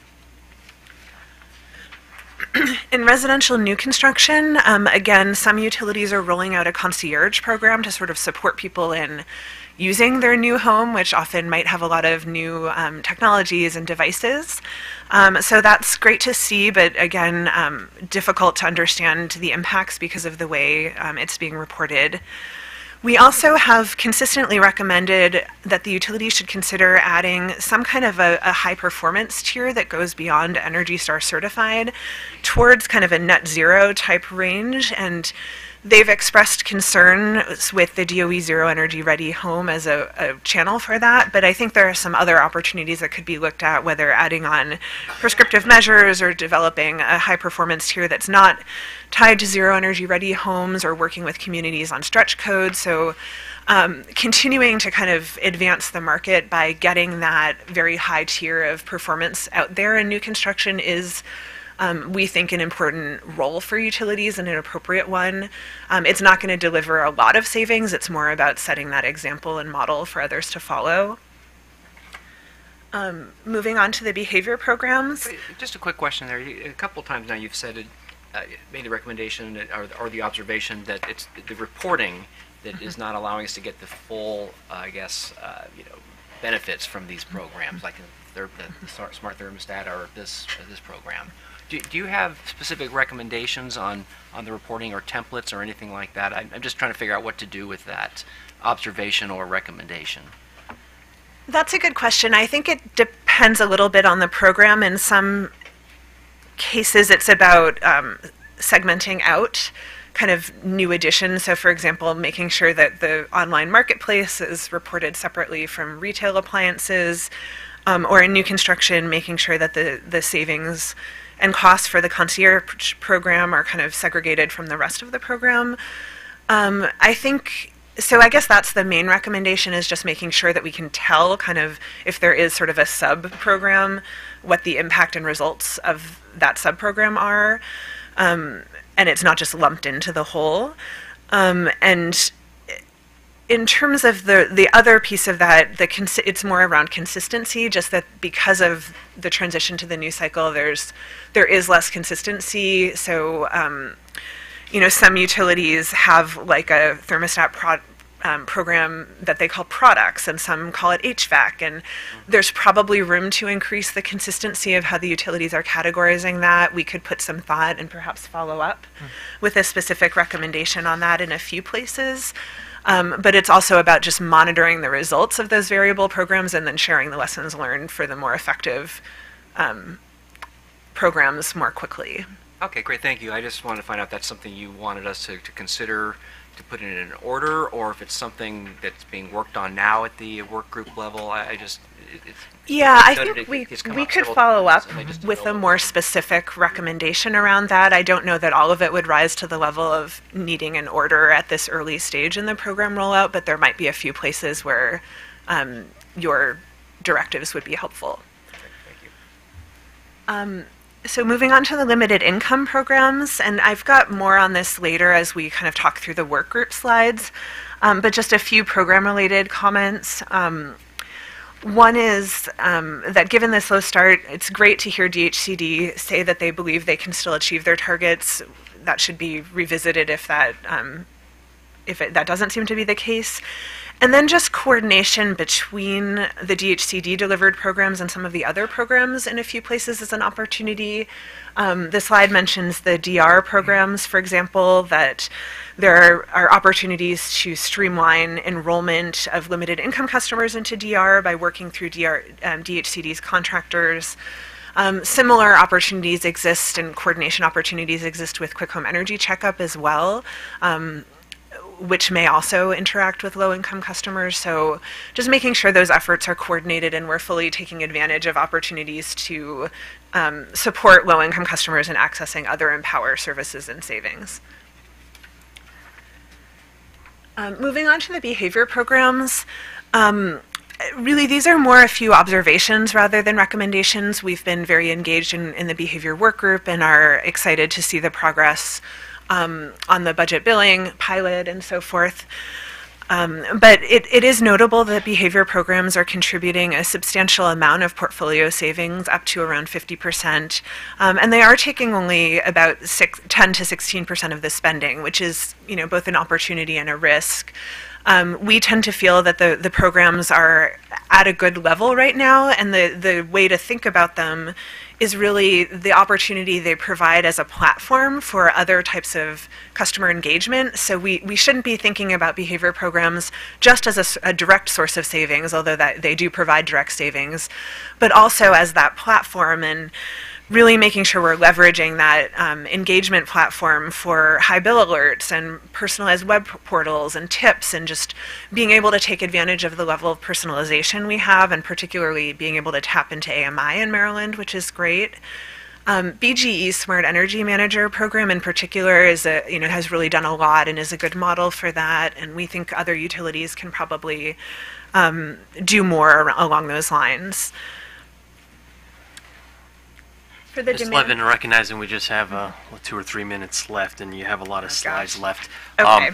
We also have your entire VIEC report in the record here, so perhaps you could Yeah. provide I us with think- a summary.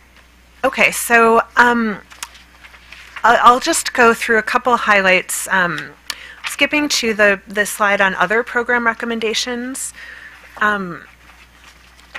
We would just note, and if you look back at slide 12 where it had the different shades, there has been some consistency in the reporting of sort of what counts as other, in that most of the AMI and dynamic pricing offerings are now included in the residential portfolio, which I think is a positive step.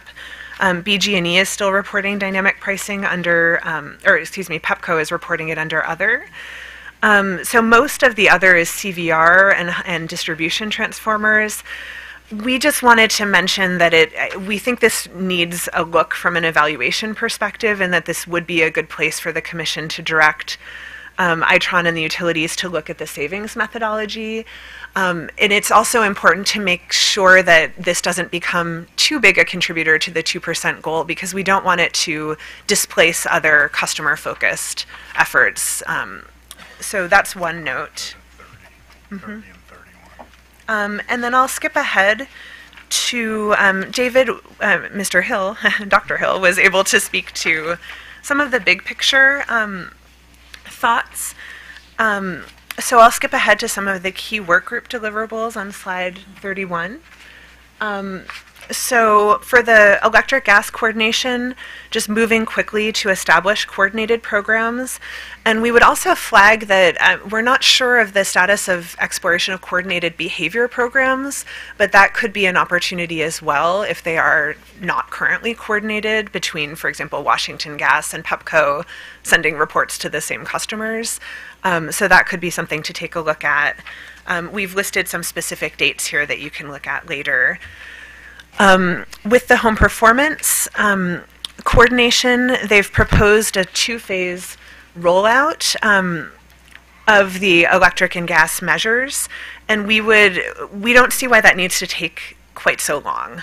So we would encourage the Commission to either eliminate this phased rollout or shorten phase 1.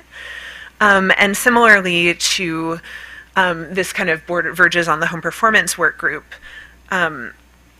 on the next slide, to require the work group to look at equitable incentives across electric and gas measures, so that, if that isn't taken care of, then as we move towards coordinated programs, they're just not set up for success. I spoke about some of the other home performance opportunities previously.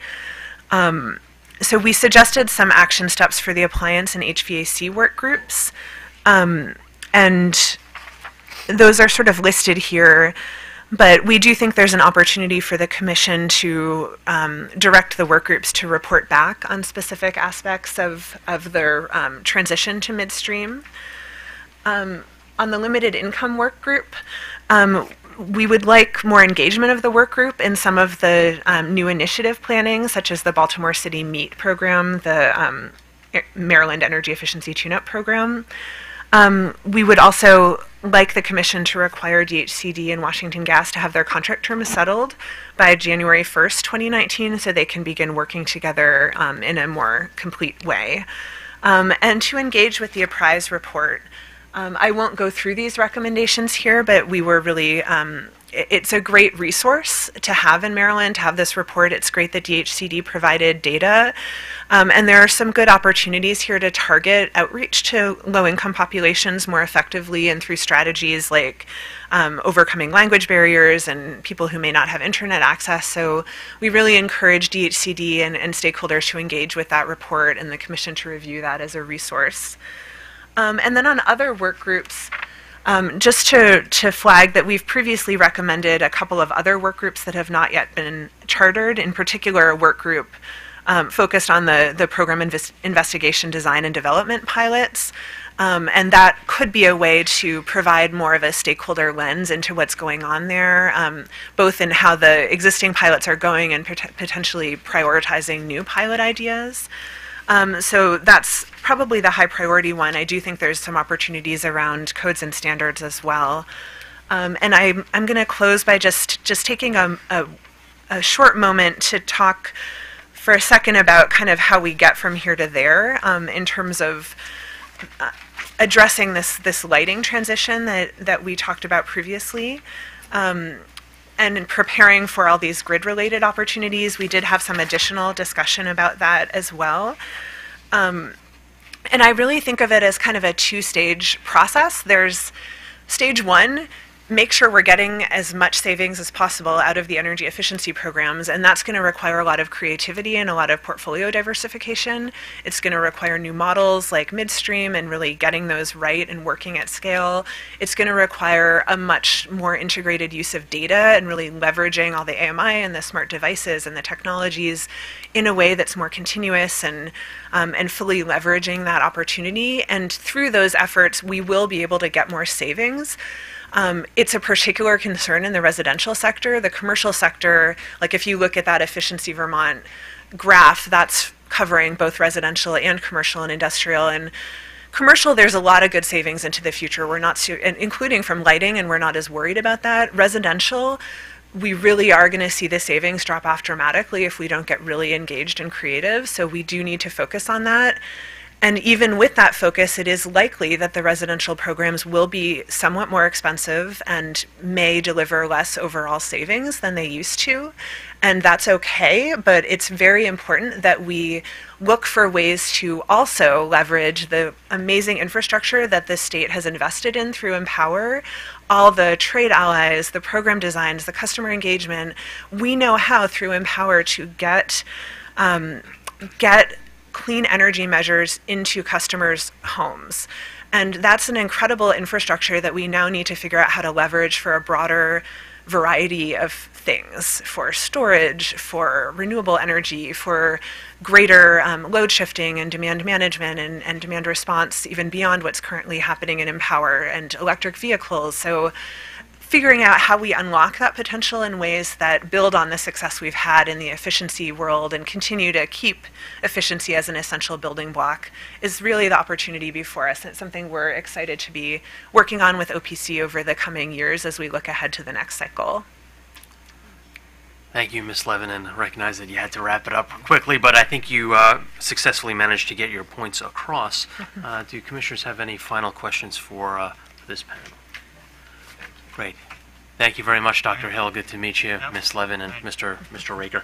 At this point, we'll take a quick break, about 5 minutes, and then we'll come back and we will start with the Maryland Energy Administration.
mystical entity.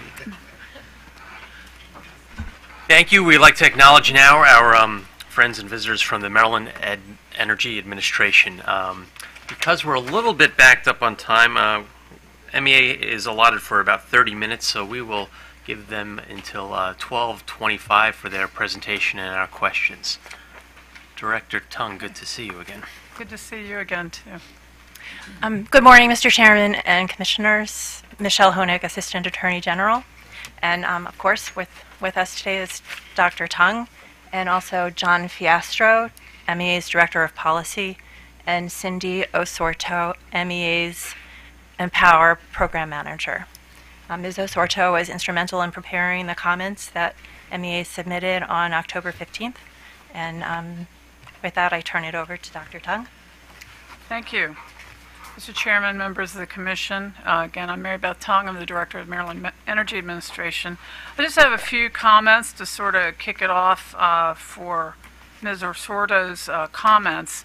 And I will start out by saying that Ms. Osorto has been here less than 6 months, and she's a very quick learner. I've been really impressed with her work to date and her continuing efforts in Empower as we go forward. I think she's a real asset to the state and trying to make sure that Empower gets to perform the way that we all would like it to perform. Just had a couple of comments to make here up front before Ms. Osorto takes over. This is the new program now, the report on what's been going on for this past year. And yesterday, a group of us from MEA and various organizations, and I think the chairman was there as well, at Montgomery County, they had a dedication for a huge new solar canopy program. And they also had at their Montgomery County headquarters, and they had a new combined heat and power system that they had installed.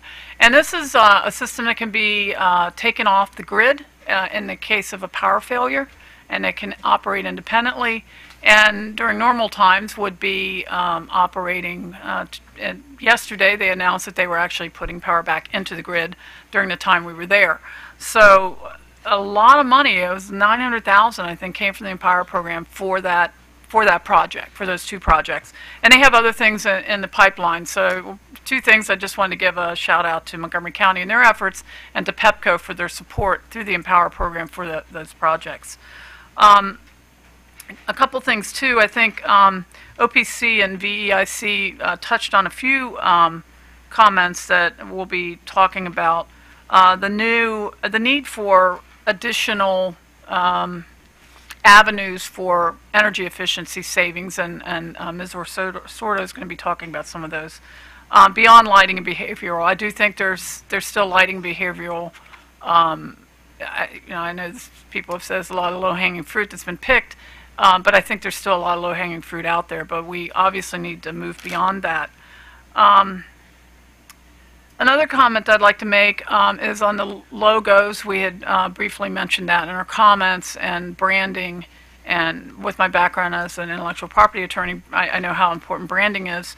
And I had a discussion with a utility recently about the importance to them for branding the Empower program too, so that they can sell the program not only to the public, but to particularly commercial and industrial sector and so forth. So I think as the branding becomes stronger, I think we might see some movement in those areas. So I think we need to continue with the branding once that's fully rolled out after the extension that they received to get their to be able to get that rolled out properly. And the other thing I was speaking with some utilities about, and I had mentioned it I think in my last visit here, is the ability to use cell phones and cell phone apps to better control power usage at home, to consolidate many of the different programs you now have to use for your lighting, for your heating, and so forth, and to use that AMI data, again, as was sort of mentioned by OPC and VEIC earlier, to be able to use some of these. It's more behavioral, but for customers to be able to use that AMI data and be able to control everything from their cell phones. So those are a few things that I know the utilities are working on, and I really like to see progress on that, and hopefully we'll be hearing about that soon. So with that, I'd like to turn it over to Ms. Orsoda. Good morning, Chairman Stanek and Commissioners. Thank you for having us today. MEA remains committed to continuing the Empower initiative. As stated in the statute, energy efficiency is among the least expensive ways to meet the growing electricity demands of the states. It has a potential to provide cost-effective long-term benefits, including relating to energy consumption and rates, job creation, and improvements to the environment. In all program evaluation, we are striving to consider whether the utility programs are achieving these long-term benefits.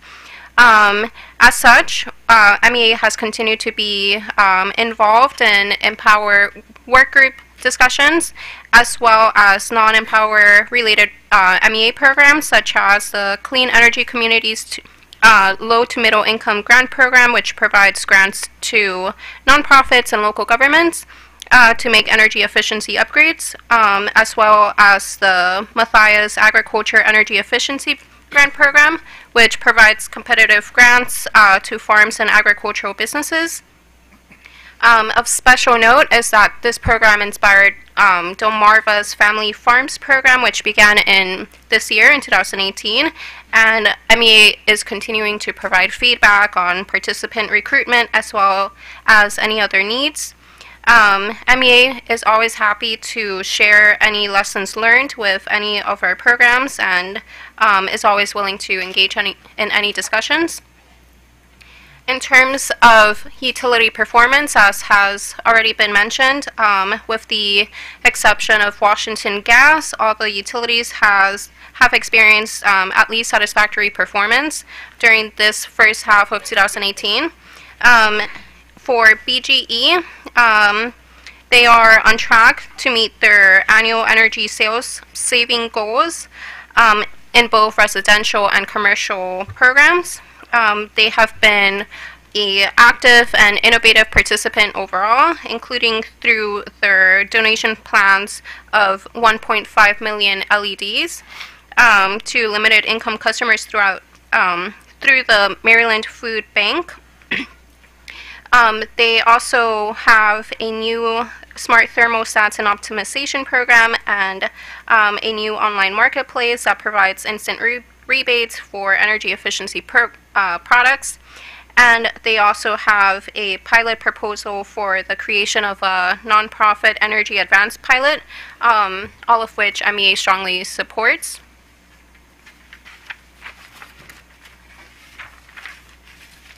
Potomac Edison has also had a satisfactory performance in their residential program.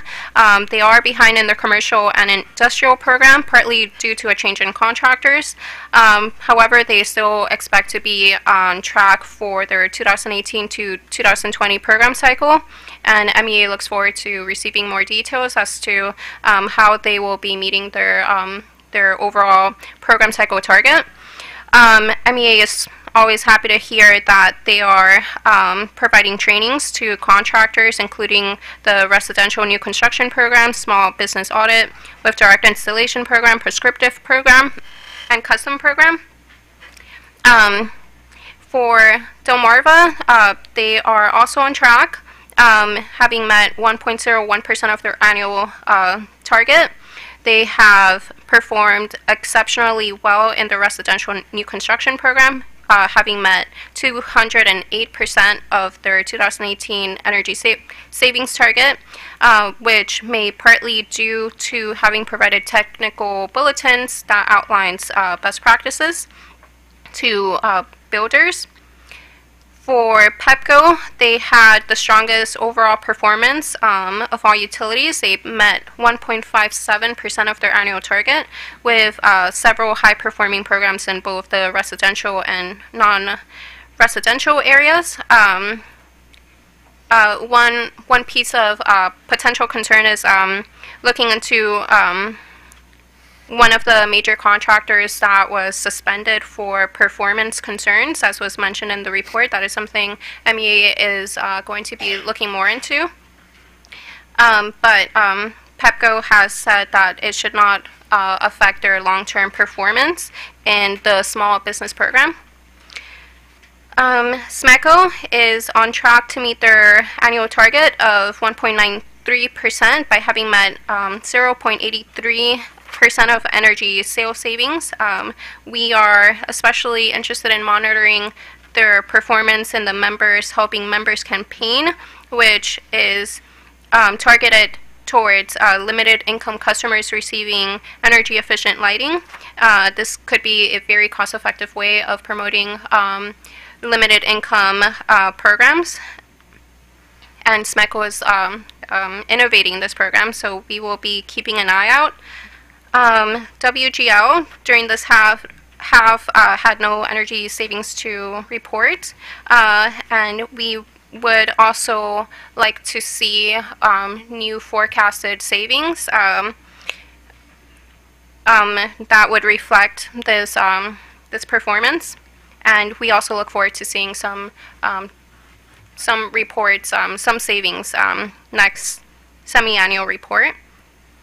DHCD has undergone many programmatic changes during the semi-annual program cycle, including operational and contractual changes. And we note that the Limited Income Energy Efficiency Program has experienced a strong increase in participation. However, MEA notes that there are still many advances that can be made to advance energy efficiency within the limited income community.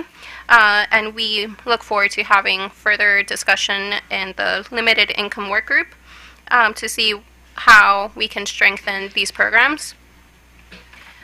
Some last remarks include special points of interest that MEA is concentrating on, which includes engaging further with work group discussions, and that includes the behavioral pilot, tracking how the behavioral pilot is doing, for example, making sure that the utilities are following the marketing standards set out by Order 88845.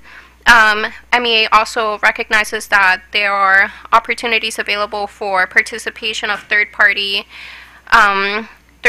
and retail suppliers in the energy efficiency space. And I will let my supervisor, Mr. Fiastro, talk more about that if need be. But MEA also is looking to see how there could be any overlap in conservation efforts through improved transmission and distribution technologies. We are planning on studying utility system planning throughout the mitigation working group of the Maryland Commission on Climate Change. Lastly, we are also looking to monitor any templates or any inefficiencies with reporting, and as such we made a recommendation for a new template to be considered that would provide an easy to read summary to evaluate program effectiveness in terms of actual versus forecasted energy savings and budgets within the semi-annual reports.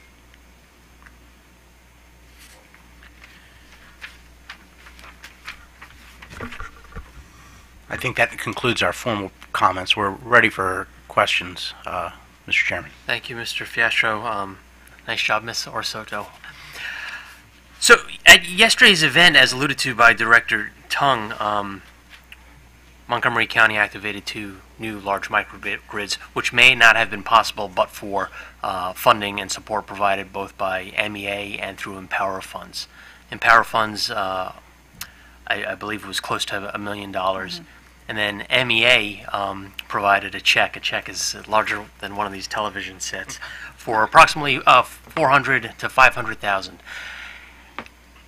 Can anybody explain how these MEA grants work in conjunction with the Empower funding? Because it's obviously coming from 2 different sources. Sometimes it may be focused on the same goal, such as initiating these microgrids. but other times the funding sources may not align. So can you explain how MEA's grants complement or provide a contrast with Empower funding? We do encourage our awardees to get money from other sources, try to maximize other grants that are out there. So almost all of them, particularly in the commercial industrial space, are working with the various utilities and their Empower programs to help with their upgrades. So unlike a lot of grant programs that other organizations grant, we do encourage that kind of additional funding from other sources. So there is some coordination. Obviously, there needs to be more than is happening, but we work very closely with the various utilities, and I know such as Montgomery County, organizations such as Montgomery County are in constant communications with, in that case, PEPCO. So, John, I don't know if you had any. Yeah, Mr. Chairman, thank you. It's a good question because we have our own pot of money, which is independent and apart from the Empower dollars. Our funding stream, particularly for our energy efficiency programming, unless from a settlement from this commission, comes from RGGI funds. So RGGI auctions, the Regional Greenhouse Gas Initiative, there are quarterly auctions. The proceeds of those auctions are split by a statutory formula. About 50% of those dollars come into MEA, 20% statutorily are required to go to renewable energy programming, 20% with half of that carved out specifically for low-income communities go to energy efficiency, and 10%, up to $5 million annually per fiscal year, go to MEA's administration. Our programs are through an EMV contract, evaluated, measured, and verified. And when we design our program, specifically in yesterday's case, commercial industrial program or CHP program, we have certain ideas in mind as to what we want to see. First, we want to see cost effectiveness. So we look for a payback period in our programs. We also will look at the corpus of the entire project. So if a commercial customer comes to MEA for a particular commercial or industrial grant, we'll look at all the savings and wrap them up together. And if they meet the threshold that's required by the program itself, they're eligible for a grant over the program. It has been as much as 50% in recent years. That has declined as a result of declining RGGI auctions. But we do find that our grantees have had a significant reduction of energy, and we are also very proud of the fact that it's not just commercial industrial, but also nonprofits that have taken advantage of the program as well. And I'll point you to the Washington County Museum of Art. The First Lady of the State of Maryland cut the ribbon there in the last year for some energy savings that were brought to Washington County, particularly by MEA. The reason why I note that particularly is because that museum is actually in the municipality, which is serviced by that municipal utility, not really eligible for Empower dollars, but was a project made possible by MEA's grant. That was helpful. Thank you, Mr. Fiestro. Commissioners. Commissioner Richard.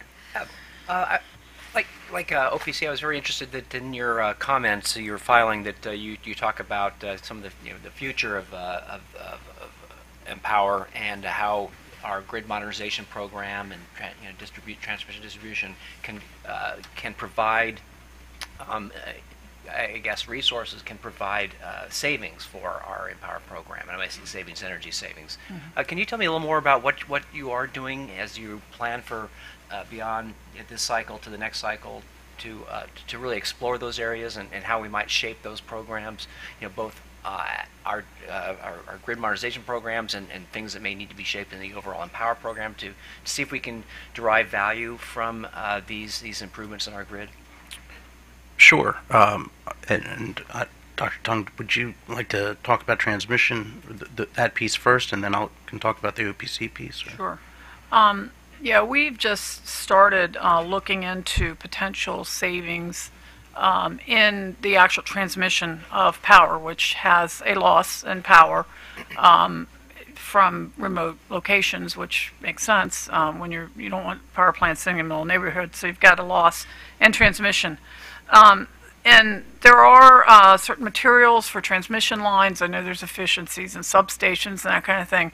And so we wanted to perhaps start discussing it through the work group to see how the utilities may want to start looking at, the utilities and the transmission owners and so forth, may want to look into some efficiencies that might come from new materials and new products and so forth that are able to cut the amount of losses, line losses, and losses through various components of transmission.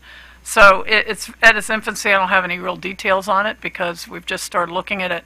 But I believe we're going to be looking at that through maybe the Climate Change Commission, one of the subgroups of that, because obviously there's climate impacts from energy efficiency. So hopefully we'll be able, and we'll be discussing with the utilities and the transmission owners as well. So I think another important piece is that this could also be part of our resiliency efforts throughout the state. It can be technologies that are more efficient at dealing with natural disasters, such as flooding. It can have a lot of benefits throughout Maryland.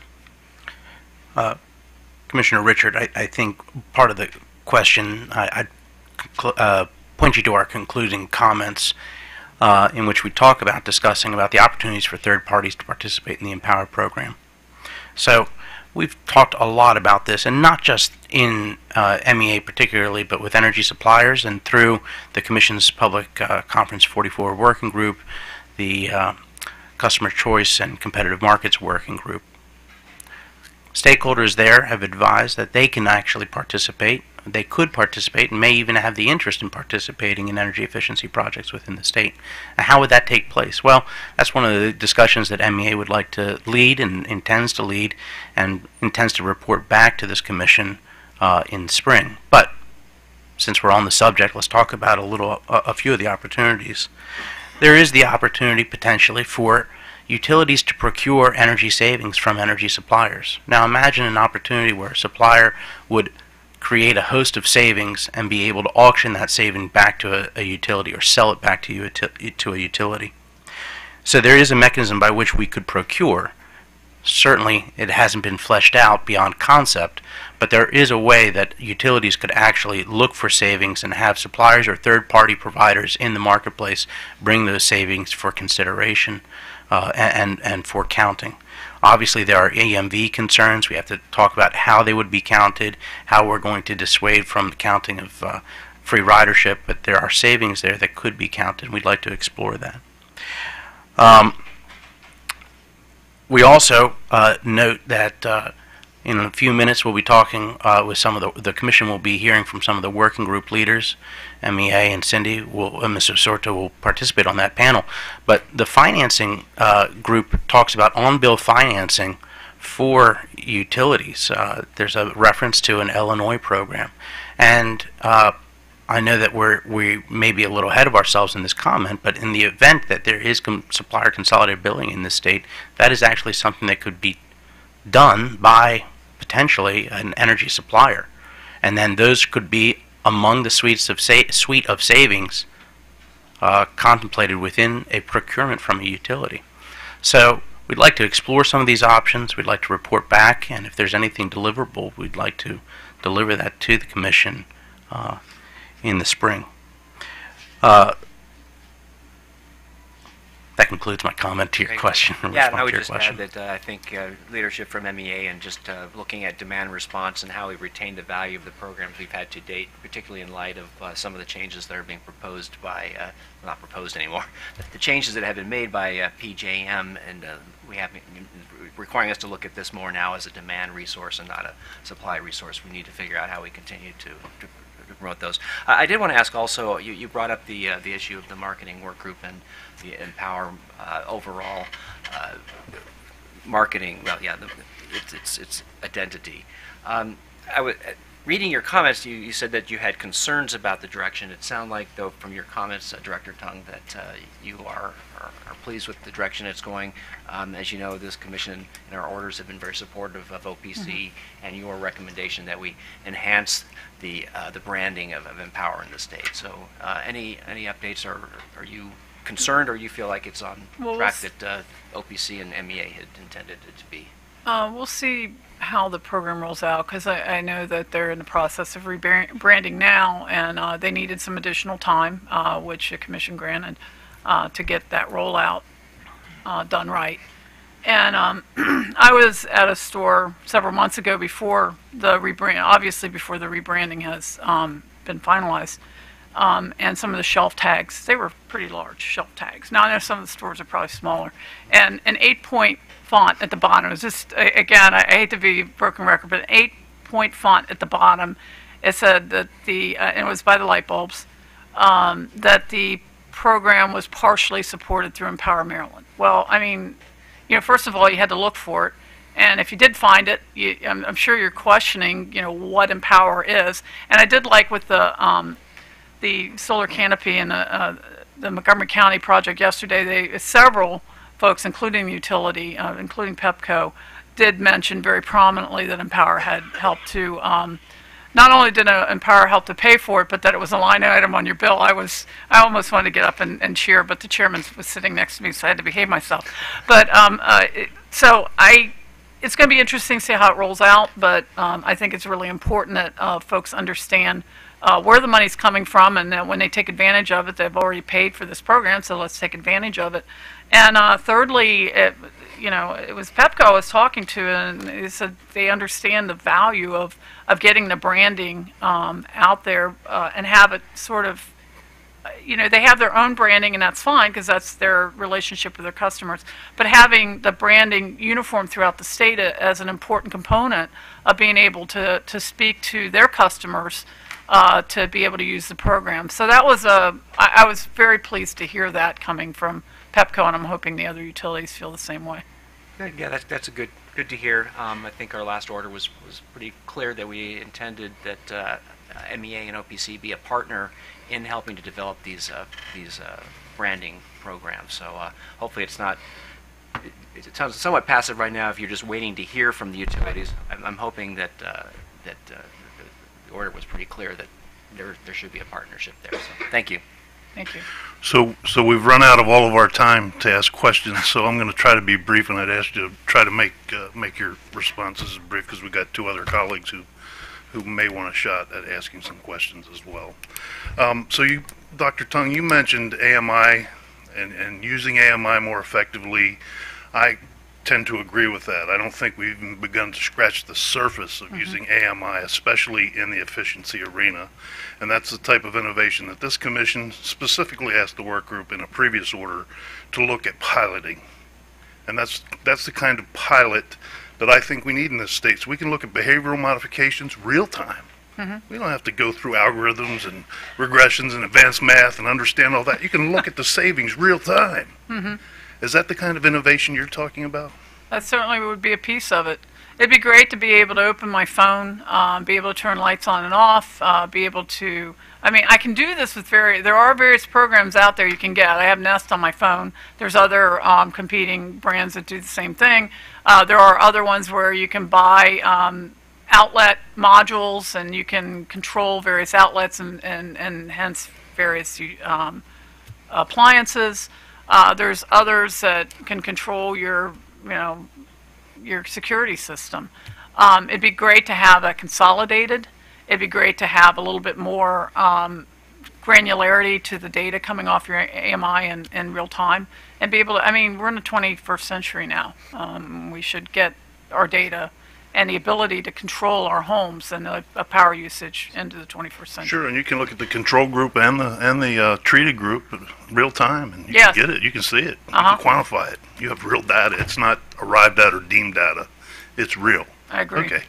Yes. Can I add one item to that? And consistent with our filing from last fall, the filing that you have in front of you, we have again mentioned heavier reliance on existing app technologies hosted by the utilities.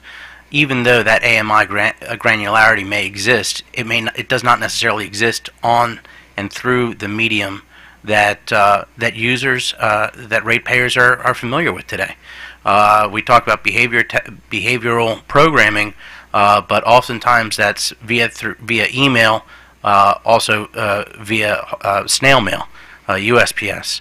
That's not the mechanism that ratepayers are using today. They want texts, they want apps, and if we could channel that through the existing mediums at low cost, consistent with what we have said in our filings both last year and this filing, we think that would be an appropriate pursuit for Empower. I agree. I look at as a one of my first vocations in training was as an electronics technician, and I learned that resistive losses are very inefficient, right? In electricity, resistive losses very inefficient, and when things are resisted, they cause problems. They cause issues sometimes. So if we could pilot these innovations and these technologies and the AMI data that we've invested in heavily, and people would quit resisting those pilots, we may be able to realize some real savings.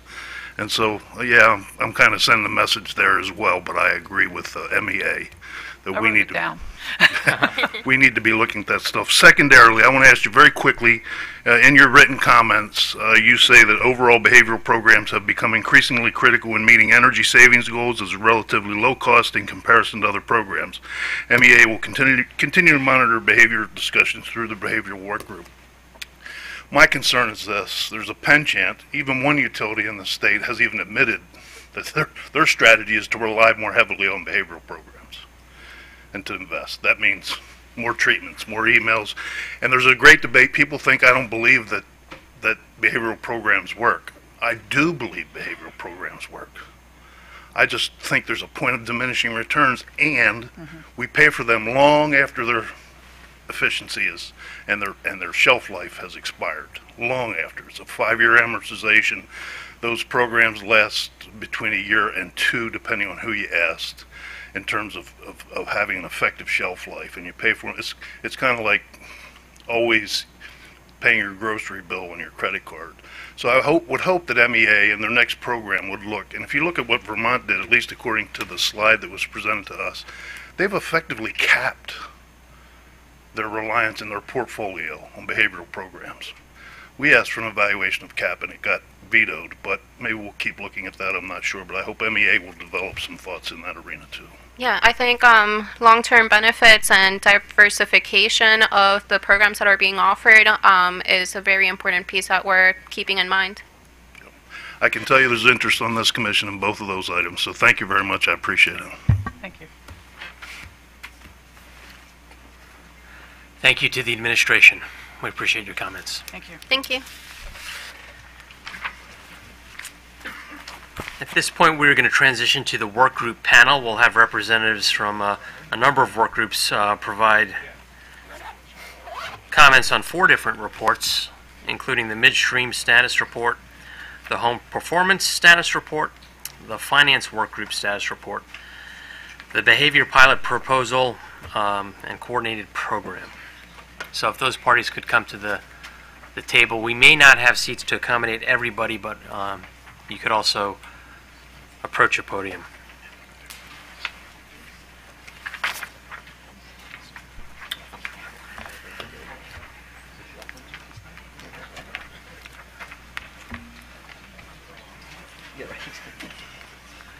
And the court reporter will come forward and take your name and information.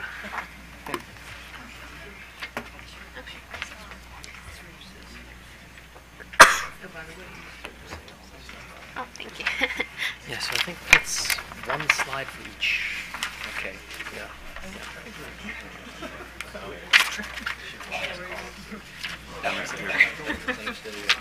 You're like 1240, you said for MEA? You said that, I was like, I told 1225. oh, 1225. Do you want to come? Yeah, this is. So we'll try to get this done. 45 minutes.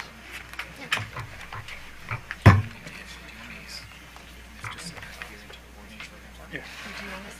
There's space if you want to see. Oh, you might have a second. Yeah, I got it. Feels good over here. Dancing chairs. Sorry, we're just keeping you on your toes. This does help a lot, though. Yeah, it's not quite as, like my hands are now. Yeah, right. Before I had sort of wrapped under.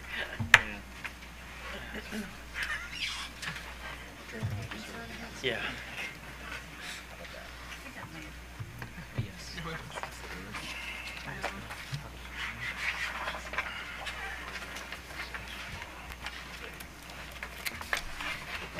Great. A lot of familiar faces.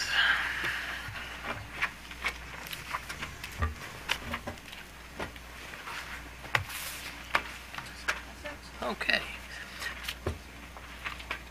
We will now begin with the work group panel, and our target is to conclude this presentation by about 1:15 this afternoon. So, who would like to begin? Mr. Hurley.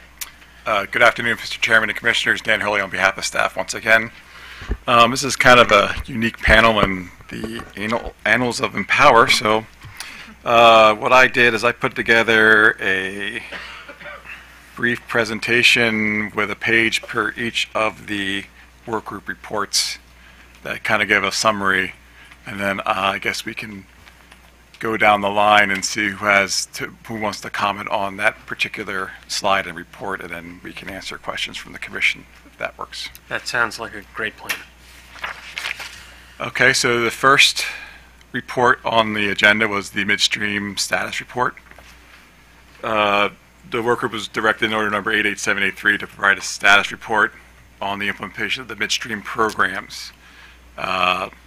We filed the report on August 15, 2018, which provided the activities the utilities are going forward as far as implementing the midstream programs. And I guess the note here is it's not a consensus document. My recollection from the meetings and comments were there was some concern about how the incentive share was going to work and if the incentive levels and transparency. So I guess if fellow panelists wish to take the ball from there as far as the concerns of the midstream report, that would be appropriate. Go ahead. We can just use this opportunity. We did comment briefly, Mr. Chairman, before about the HVAC work group and specifically the midstream approach that the utilities have taken. And I think it was on our slide 34. But basically, there was some concern about who would decide how the rebates would be split up, and so there was some discussion about that between various stakeholders.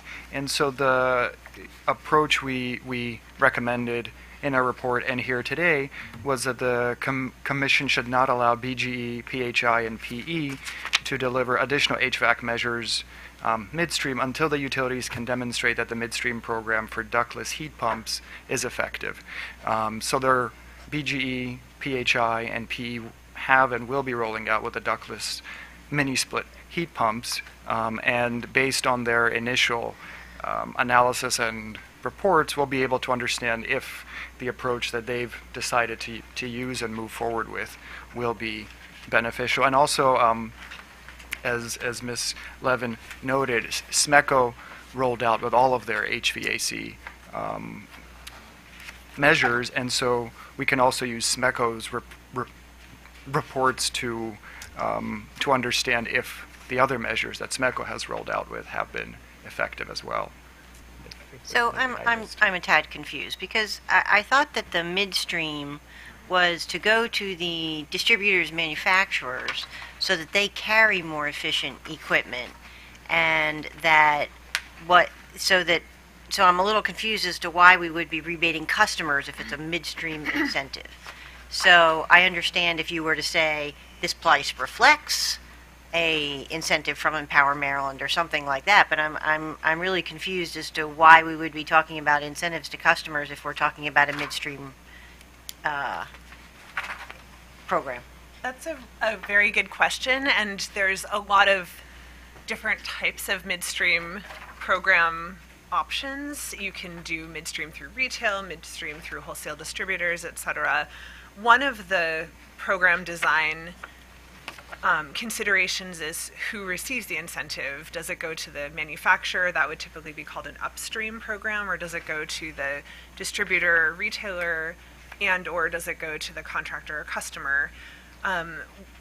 We have seen through our work around the country on midstream programs that a model that we've seen be very effective is to actually apply the incentive through the distributor as an instant discount that is mostly passed through to customers. So we tend to recommend and have recommended before that that most of the incentive is passed through to the customers in a set fee. So there's say a $200 or $400 incentive. It's passed through to the end user to reduce the first cost.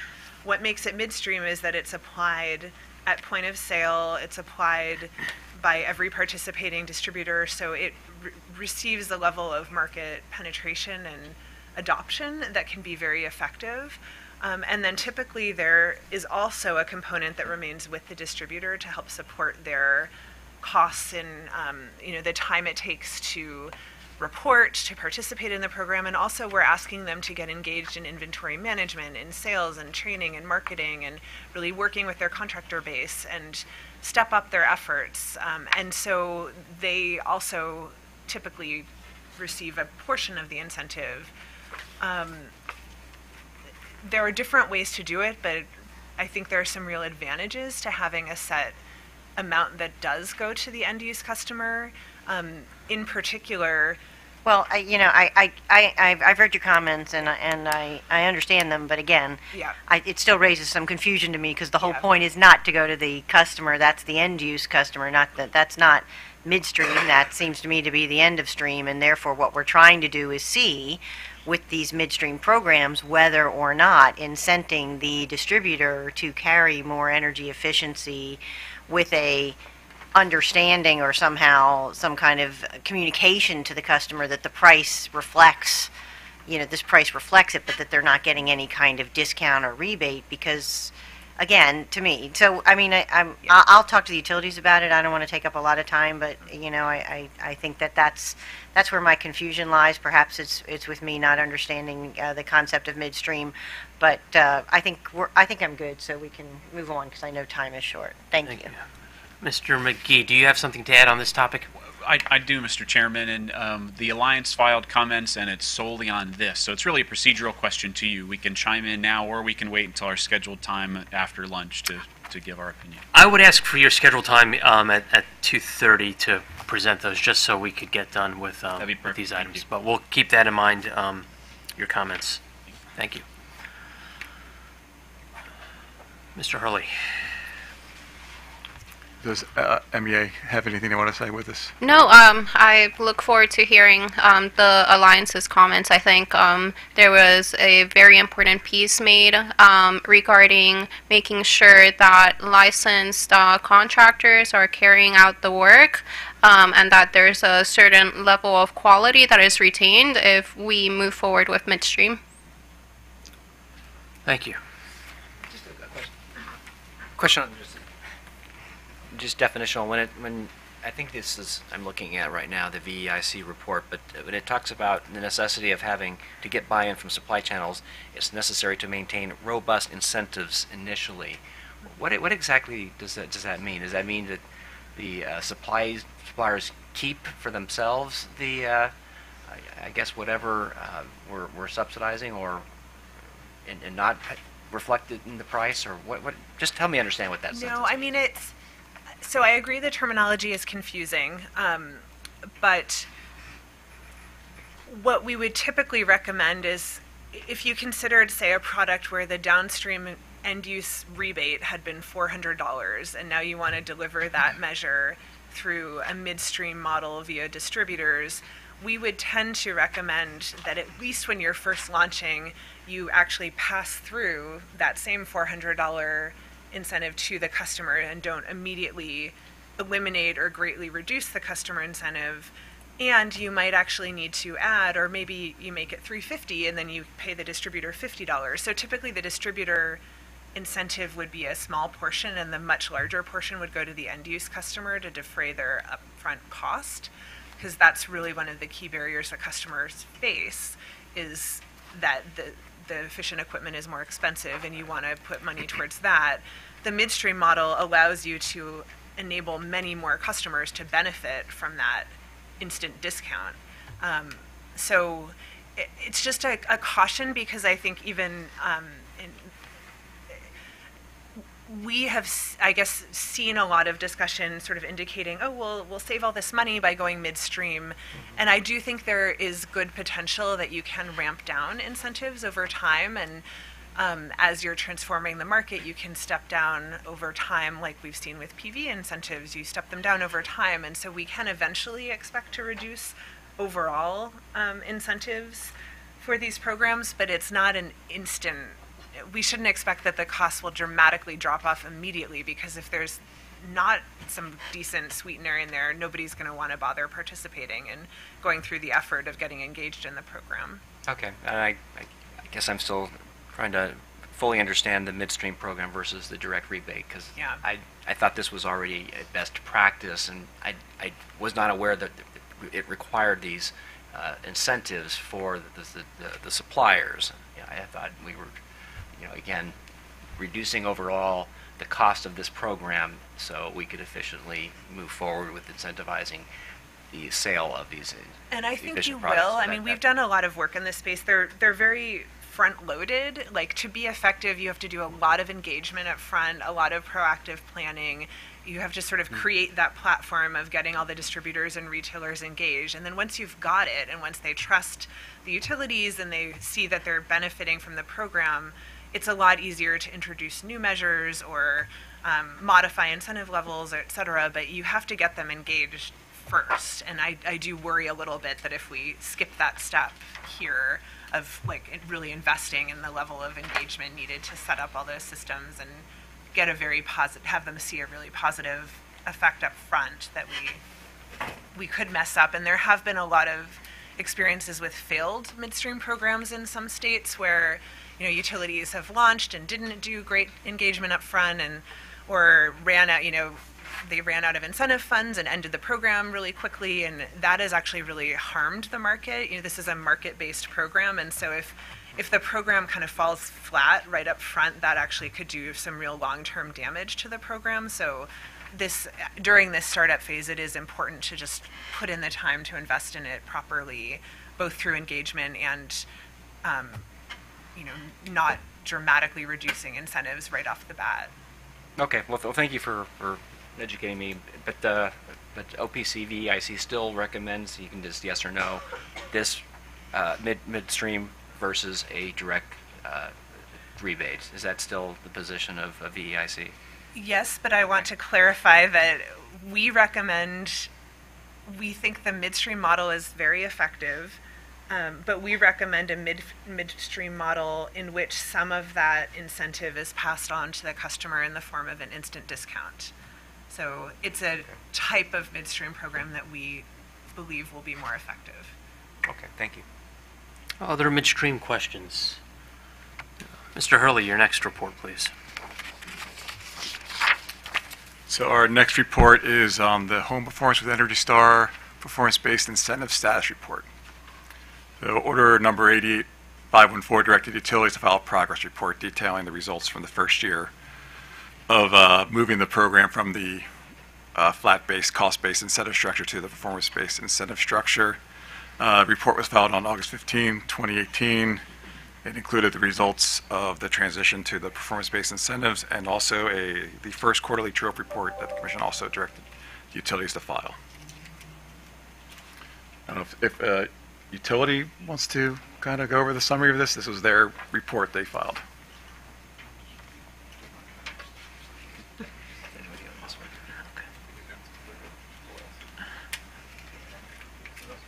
All right, seeing no takers from the utilities.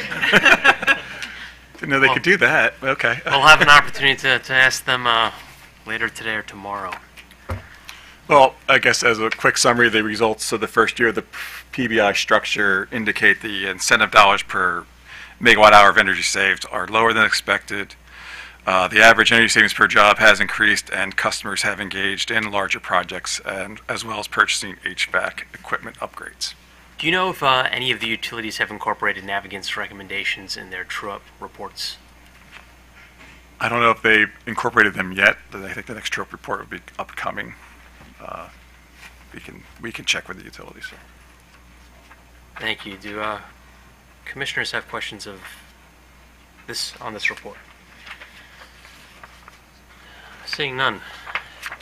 The next status report, please. So the next status report is on the Finance Work Group status report. Order number 88783 directed the Finance Work Group to file a status report on the development of finance program options for residential energy efficiency measures on or before October 15, 2018, and the final report on or before April 12, 2019.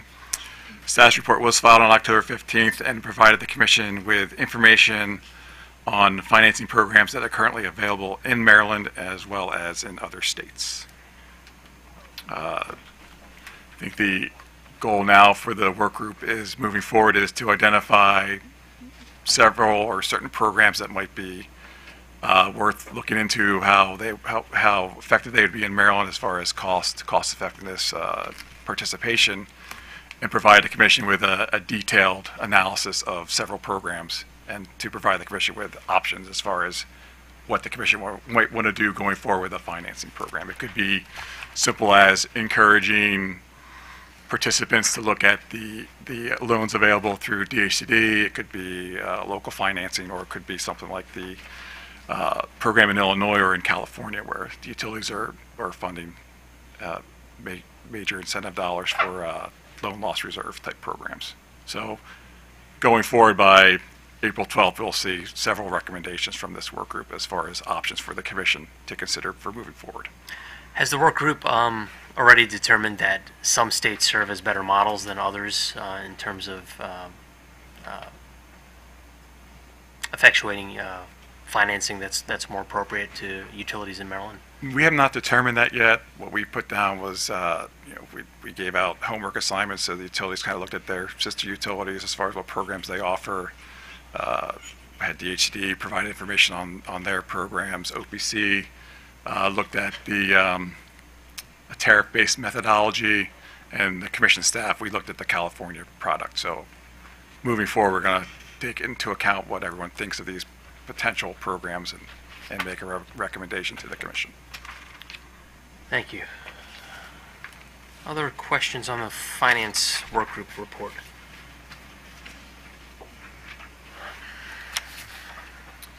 Is it appropriate to comment on? Oh, please. Sorry. I just wanted to comment that we're very excited about the progress on financing. It is a critical missing component for enabling Maryland homeowners to be able to afford investments in more comprehensive projects. And it's heartening, especially now that we're seeing more comprehensive projects come about in home performance and in the performance-based incentive structure. We want to make sure that nobody's left out, and that even people that can't afford to pay that up front have access to financing options that will allow them to participate. So it's great. We look forward to the final report, and would just note that we really encourage the utilities to look seriously at on-bill financing and on-bill repayment and tariff options as part of the process. It's exciting to see them proposing some on-bill models in the commercial Empower space, and so indicating some willingness to focus more on on-bill potentially for electric vehicles, and there's a real opportunity there for residential as well, and we just encourage that be fully investigated. Just want to add, this is Wayne Hutters with PEPCO and Delmarva Power. Just wanted to add, as we're doing the research on looking at different states, and this is something we will be continuing to work with the working group, is that each state, that may have a model out there when we looked at our sister utilities, there's different nuances at each state. So, for example, Illinois has a very robust utility-sponsored on-bill financing program, but the Illinois legislature passed a law that said if, the utility follows the guidelines that the Commission puts forth for this program, any other state laws revolving around consumer finance do not apply. So obviously that took a state statute, and that's something that's different in Illinois than is different in other states. So as we go forward looking at these things, we're going to be looking at these nuances to see if some of them might make sense or things if are possible or might want to do in Maryland, or if other ones do. So it's a complicated task, but we're really kind of excited about it and looking at the different aspects of it. But not everything's an apple to apple at first sight.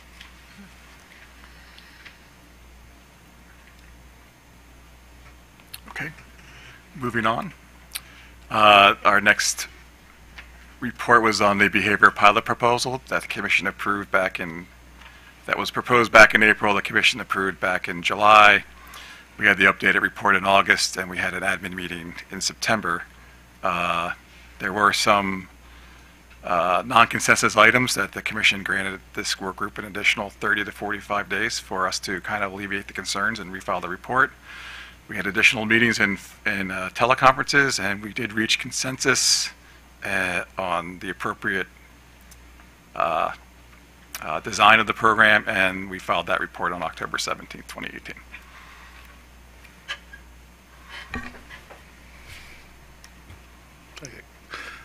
I got questions if that's the end of the presentation. If anyone else has anything else to offer. Open to questions. So in the evaluation phase of the pilot, how is the EM&V going to be done?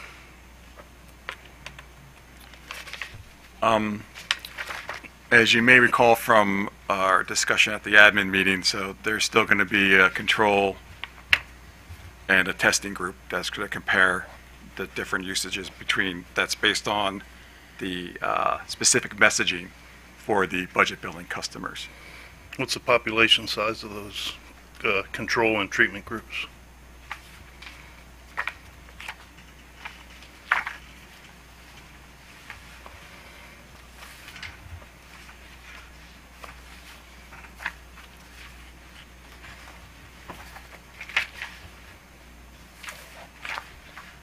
Paging through these reports.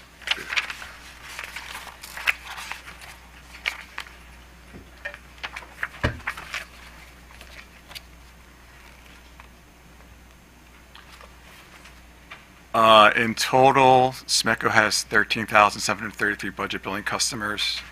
Delmarva has 12,141 budget billing customers, and PEPCO has estimated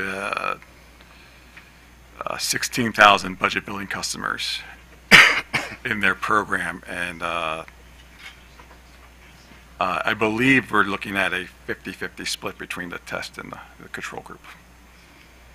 So 25,000 each or something like that, maybe? Yes. And on your report that's in our submittal, on page 8, you say to detect such a small change in a very large population size is needed. To detect a 1/10% change in energy savings rate at a 95% statistically significant level, an experimental population of approximately 2,500,000 customers is needed. This is like 1% of that. So it's not, the results won't be statistically significant? They will not. They will not? We raised that at the admin meeting. Yeah. I just wanted to make sure I understood. I didn't remember that particular point. So you heard my commentary earlier. I'm speaking for myself now, not the commission, but I think we missed a unique opportunity because we're going to use the traditional EM&V methods, right? We're not going to innovate. There's no innovation here on EM&V, right? Right. And this is one of the pilots that replaced the pilot that was rejected by the work group that wanted to test innovative ideas in EM&V, right?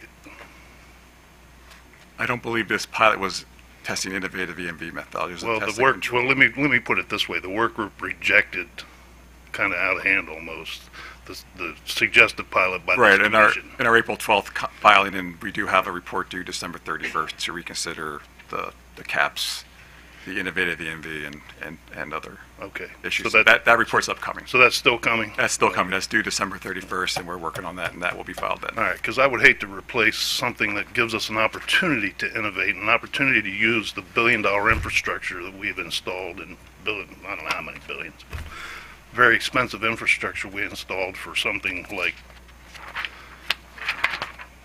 this.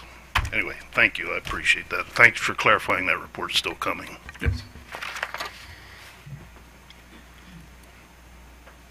Other questions on the behavior pilot? Mr. Hurley, the final item. And last but not least, the coordinated programs.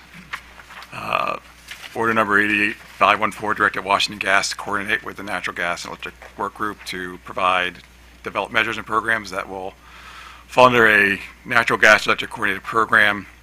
Washington Gas filed that proposal on September 7, 2018. As I think was mentioned earlier in the OPC's presentation, it's a two-phase approach. Phase one is going to be purchasing existing gas savings from 3 programs, and that will run proposed to run January 1, 2019 to the end of that year. And then phase 2 will be adding gas measures to the 3 programs. Again, not a consensus document. Mr. Scully from Washington Gas is here to, as the work group coordinator for this report. Mr. Scully can add any additional details he feels are necessary. Good afternoon. Again, my name is Sean Scully, Chairman Stanek from Washington Gas. I was tapped to lead the work group through this effort. It's our first foray into try to figure out whether or not there's additional savings or additional value we can add through coordination of different programs between the electric and gas utilities in the overlapping service territories of Empower, Maryland. And this was a very tight schedule for us to try to get this all together for different memorandums of understanding between Washington Gas and each electric utility we overlap with. That would be Pepco, SMECO, Potomac Edison, and a small part of BG&E. So there was a compromise in the situation of trying to go through a phase 1 and phase 2 approach. There are existing gas savings in home performance, QHEC and HEI, that the electric utilities are claiming in their cost effectiveness, but also they're also the savings are being realized through these programs, mostly through like shell measures.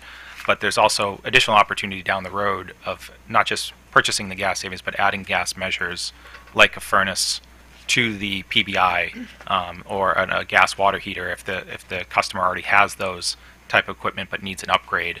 While they're going through this program, they could just tap into that instead of coming to one of our other Washington Gas programs.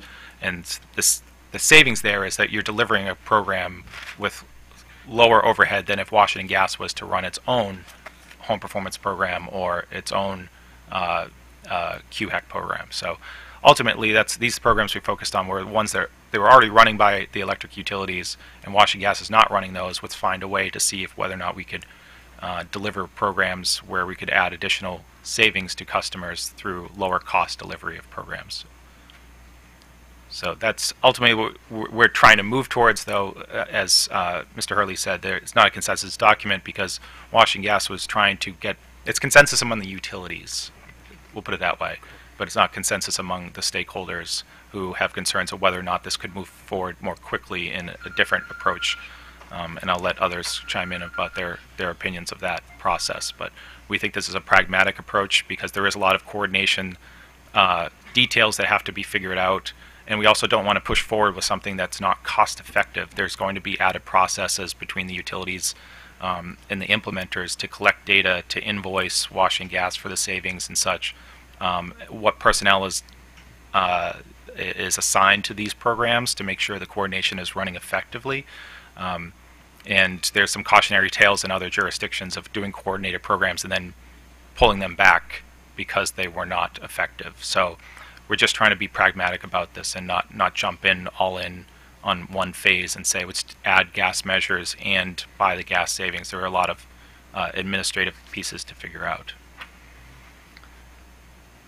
Mr. Scully, can you just explain what this means? Purchase existing gas savings from the Home Performance with Energy Star, QHEC, and HIEP. I don't really. Yeah. So when what we're talking about here. When a customer participates in the program, if they're getting shell measures done to improve the efficiency of their home for their HVAC unit for air conditioning, they might also have a gas furnace or something like that. But in this case, So there would be savings being delivered by by those shell measures. It would be saving gas in the winter as much as it would be saving electricity in the summer. So essentially, there is electric utility customers are paying for a program that is producing gas savings. So by best practice, some utilities across the country that are not dual fuel have been saying, well, you should divvy that up, the cost of those programs between the utilities that are delivering the savings by that fuel type. So those savings are being captured by the current program and being tracked by at least some of the implementers. We're saying we would purchase them at an MMBTU rate of $3 per MMBTU, and then they would invoice Washington Gas. Washington Gas would put that in our surcharge, and it would be not in the electric utility surcharge. Okay. It's just it's math. It's not saving customers any money. It's just essentially a redistribution of the surcharge, which is one of the downsides of a phase 1, phase 2 approach. It's not really adding value to a participant in the program. It's just being more effective in how you're allocating the cost of the program across utilities. Okay, but you're proposing that you would have these two phases, and phase 2 would be, I guess, something on the order if you were doing a home performance with Energy Star, and they were gas heated and water heated household, you wouldn't offer any type of measure that involved a more efficient water heater, for instance. They would just have to come to our existing homes program that we already offer a prescriptive rebate. So they would come to a different different portal. The contractor would come to a different portal that we offer through our program. So this way, and it's a prescriptive rebate. So it would be, say, $400 for a high efficiency furnace. If they go through the home performance program and it was structured a different way, it would be based off of how much savings you would get from that furnace. So the incentive could be slightly different. It could be a little bit higher. It could be a little bit lower than $400. Under the PBI, it will change. But at least they would be able to do it all in that one process with that contractor who's delivering the home performance measures on site. So, okay. And the work group feels that you need to delay the coordination of those types of measures. So that's well, the utilities do. I wouldn't say the work group, because the work group includes OPC and others who don't agree with the phased approach. They want to go. I mean, I'll let you guys chime in as you wish, but this is to make sure that we're not adding a tremendous amount of administrative costs to a program that we then realize a year from now is not the most effective way to do this, because we've seen this at other utilities where they've gone down this road and then retracted and moved back from doing coordinated programs because it just wasn't as efficient as they thought it would be, and we're just trying to be mindful that don't jump in the deep end before you know how to swim. Great. That's helpful. Thank you. Is this an appropriate time to chime in? So I would say we have recommended that this could be sped up a bit, either by eliminating phase 1 or making it shorter. That said, I would say our higher priority is the inequitable incentives, because from a customer and contractor perspective, if somebody has a gas heated home, there's just a lot less incentive for them to move forward with the home performance project under the current structure that so heavily incentivizes electric over gas. And I think that's really going to put a damper on the potential of the coordination with the gas program. So that's another critical input, I would say, to successful coordination, in addition to potentially adding new measures, is making sure that there are reasonably equitable incentives available for both electric and gas measures, and that we're not heavily favoring one type over another, because that inequity is creating a lot of kind of on the ground challenges with customers and contractors, and I'll let others speak to those, but it creates some real constraints and limitations in the program's reach.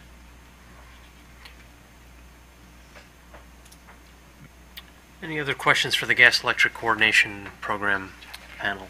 I was gonna chime in that during our discussions with the work group, staff was also more in favor of a quicker movement towards adding gas measures to the program.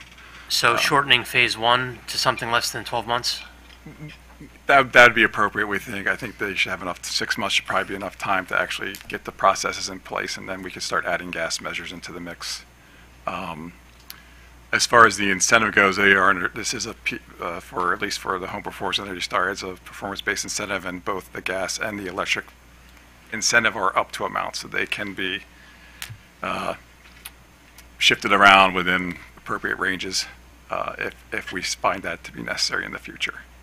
Although it's $1 to $3 for a gas MMBTU and 12 to 20 for an electric MMBTU, so there's a significant disparity there that just that shifting is not going to compensate. Mr. Utters. Yeah, I was just going to add, one of the reasons for the phased approach that the utilities consented was, as Mr. Hurley and others have talked about, sort of the administrative processes in the back office coordination that will need to occur with each of the utilities. We just wanted to make sure that, all those processes were done seamlessly. When we're just doing a kind of a sale of the savings, as has been discussed, that's not impacting customers in any way, shape, or form. So we wanted to make sure we got all that back office work done properly and those systems working and coordinating with Washington Gas for smooth flow of payments. And then once that's done, then we felt then we could start adding measures, because we'd hate to have a situation where we jump in too quickly, we don't have the systems in place, and it affects customers in a negative way or gives them a bad taste about Empower. So we really want to make sure that when something actually impacts the customer that they would see, it's seamless, so they don't see anything negative about it.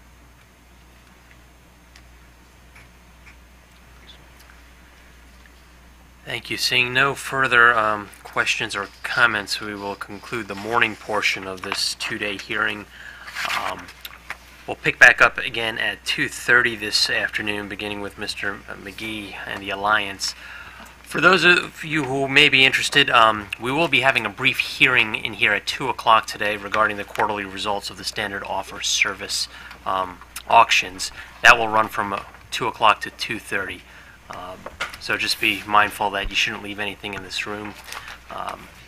So we are in recess until 2:30 this afternoon. Thank you.